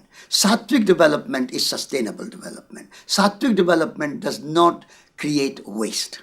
Because waste is Tamasic, if not Rajasic, Tamasic, or it is Tamasic. So waste is violence. And our economic system, our development system is producing waste. So sattvic development is development from inside out rather than imposing from outside. For example, government goes to a village and say, oh, you don't have roads. We'll give you money to build roads. Yeah. You don't have hospitals. We'll give you money to build hospitals. You don't have schools. We'll give you money to build schools. All that is Rajasic and Tamasic development. The sattvic development is what you have. Develop that from inside out. How did your traditional education took place? You have some village teachers. Help them to create their education the way it was, but make it more pertinent and more easy. What was your medicine? Some traditional medicine, herbal medicine, Ayurvedic medicine. How did you look after yourself? Develop that. So what is already there? Whereas a modern development, Rajasic and Tamasic development, is discard what was there because that was old-fashioned. That's shamanic, that's traditional, that's Ayurvedic, that's herbal, that's no good. What you have to do is to bring allopathic machinery, hospitals, doctors from the city, impose on the village. Then you say, now we have health service. That kind of development is Rajasic and Tamasic. So I think one of the most important concepts is sattvic development. If we can accept sattvic development, then there will be no resource waste, there will be no pollution, there will be no global warming, there will be no poverty. All these things will be eliminated if we focus on sattvic development. In other words, we already have everything we need to get through whatever kind of challenges come up ahead. Every possible answer is already self-existent. Because if we have a question, the answer must already be there. Otherwise, we wouldn't have a question. And development from now on will have to take an entirely different course, obviously. Because the present course is going to the edge of a precipice very quickly. So hopefully, the message of this book will encourage people to apply the three gunas to every aspect of their lives. Now, in conclusion, we return to the theme of pilgrim. That's where we started and that's where we must end. The Earth Pilgrim. We are the Earth Pilgrims. The great prophecy of the Hopis says, finally, after they give us all the warnings about how difficult it's going to be, they say at the very end, we are the ones we have been waiting for. And I think there's a great deal of sattvic beauty in that expression. The aliens aren't going to come and save us. The angels aren't going to come and save us. The ones who are going to save us, if we need to be saved at all, are we ourselves. But not the we ourselves that we are now. It's got to be our true selves. Our true selves, a better version of ourselves. So as an Earth Pilgrim, as somebody who has now become suddenly very well known because you were on BBC in January, coincidentally in a program called Earth Pilgrim, and you told me that 3.5 million people watched that program? 3.6 million. Incredible amount of people. Very good percentage of people, of the population, watched that, which does show that there's really a time factor here. There is a hunger for spiritual renewal, and people wish to become pilgrims. And what I want to say is that there is nothing you need to become a pilgrim.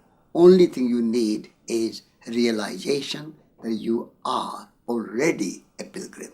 You are already there. Nowhere else that you have to go to become a pilgrim. You are already there. Just recognize your pilgrim quality, and then you start to live as pilgrim. You start to act as pilgrim. You start to walk as pilgrim. You start to talk as pilgrim. You start to think as pilgrim. So every action you make is transformed into an action of a pilgrim, because that is the way of joy.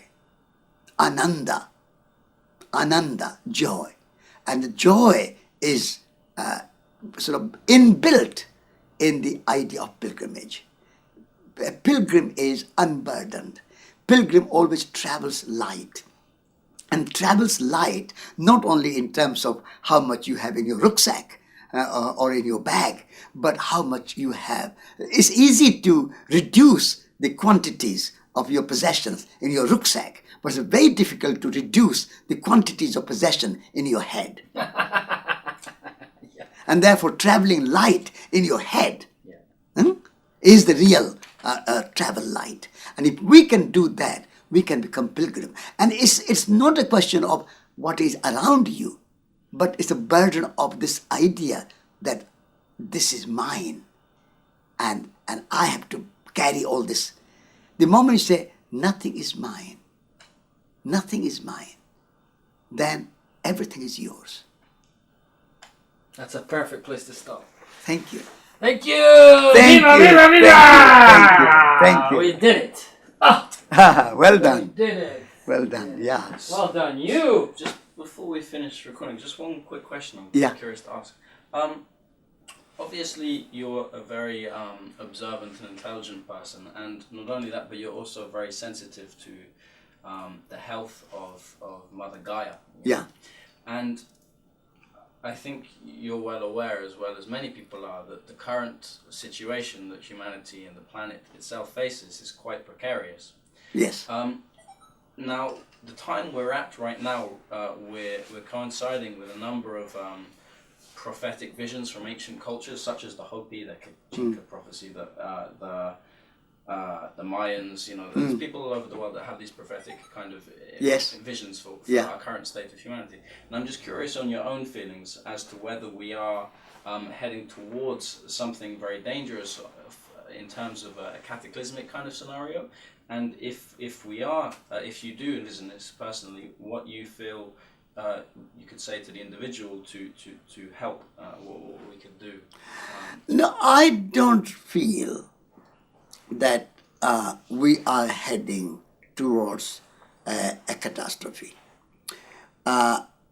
Because it's the same thing as somebody saying we are heading towards a golden age. Because that is fixed in the idea of there is a destination where we are going to reach. Golden age and catastrophe are at this moment present. This is what I was talking about, Kali Yuga and Sati Yuga. They are both present at this moment. Like the story of the Jain master, a samurai came to this master and said, Master, please tell me where is hell and where is heaven? So the master asks him, who are you asking this question? Master, don't you know me? I'm very famous samurai. I'm the lord of this region. Master says, but your face looks like a beggar. You don't insult a samurai. So he became very angry. He said, you insult a samurai? And he has a sword. He takes the sword, starts to pull the sword out of his sheath and say, I cannot accept insult. I must kill you. And the master says, you are in hell. Your anger is your hell. That's your catastrophe. Oh, master, you are only trying to give me a metaphor, a lesson, to teach me, to explain to me what hell is. I'm sorry to get angry. I put my sword back. Please forgive me. Master says, now you are in heaven. So the hell and heaven are at this moment present. You can be in it instantly. In the same way, you are in catastrophe now, and you are in golden age now. You can create it. So it's not further somewhere away in destination that we are heading towards. And in 5 years, 10 years, 20 years, 100 years, we will either go to catastrophe or to golden age. The time is moving like a cycle all the time. And in that time, there is a golden age and there is a catastrophic Kali Yuga, or the age of the darkness. And our challenge for every individual is to tap that golden age. Be in heaven every moment. And if we are in hell, move out of it quickly. So if we are in anger, if you are in jealousy, if you are in desire to control, to conquer. I mean, America tried to conquer Iraq. they are creating catastrophe for themselves. They don't have to wait 10, 20 years to have catastrophe. Catastrophe is now for America. Even though it's wealthy, it has all the technology, it has all the science, it has all the money, it has all the power, all the kind of military, everything. And still it's in a hell. Still it's in a catastrophe. So even when we have billions of barrels of oil, we are in catastrophe now. We can transform this situation now if we start to live in harmony with our natural world and live in love and compassion and generosity and beauty. We can transform this time into golden age. So we don't need to think in terms of we are heading towards catastrophe. We will lead to catastrophe. We have no time. Time is running out because we are going to come to doom and gloom. That kind of way of thinking is very linear thinking. You are in a straight line. From here, you go to catastrophe or you go to golden age. Because in a cyclical thinking, it's all here. Everything is coming around all the time. Every time it's moving. And that's a pilgrimage. Because pilgrimage is always moving. And that's evolution. That's always moving. That's a dynamic way of thinking. It's always moving. So we don't need to wait for catastrophe or golden age. We can act now.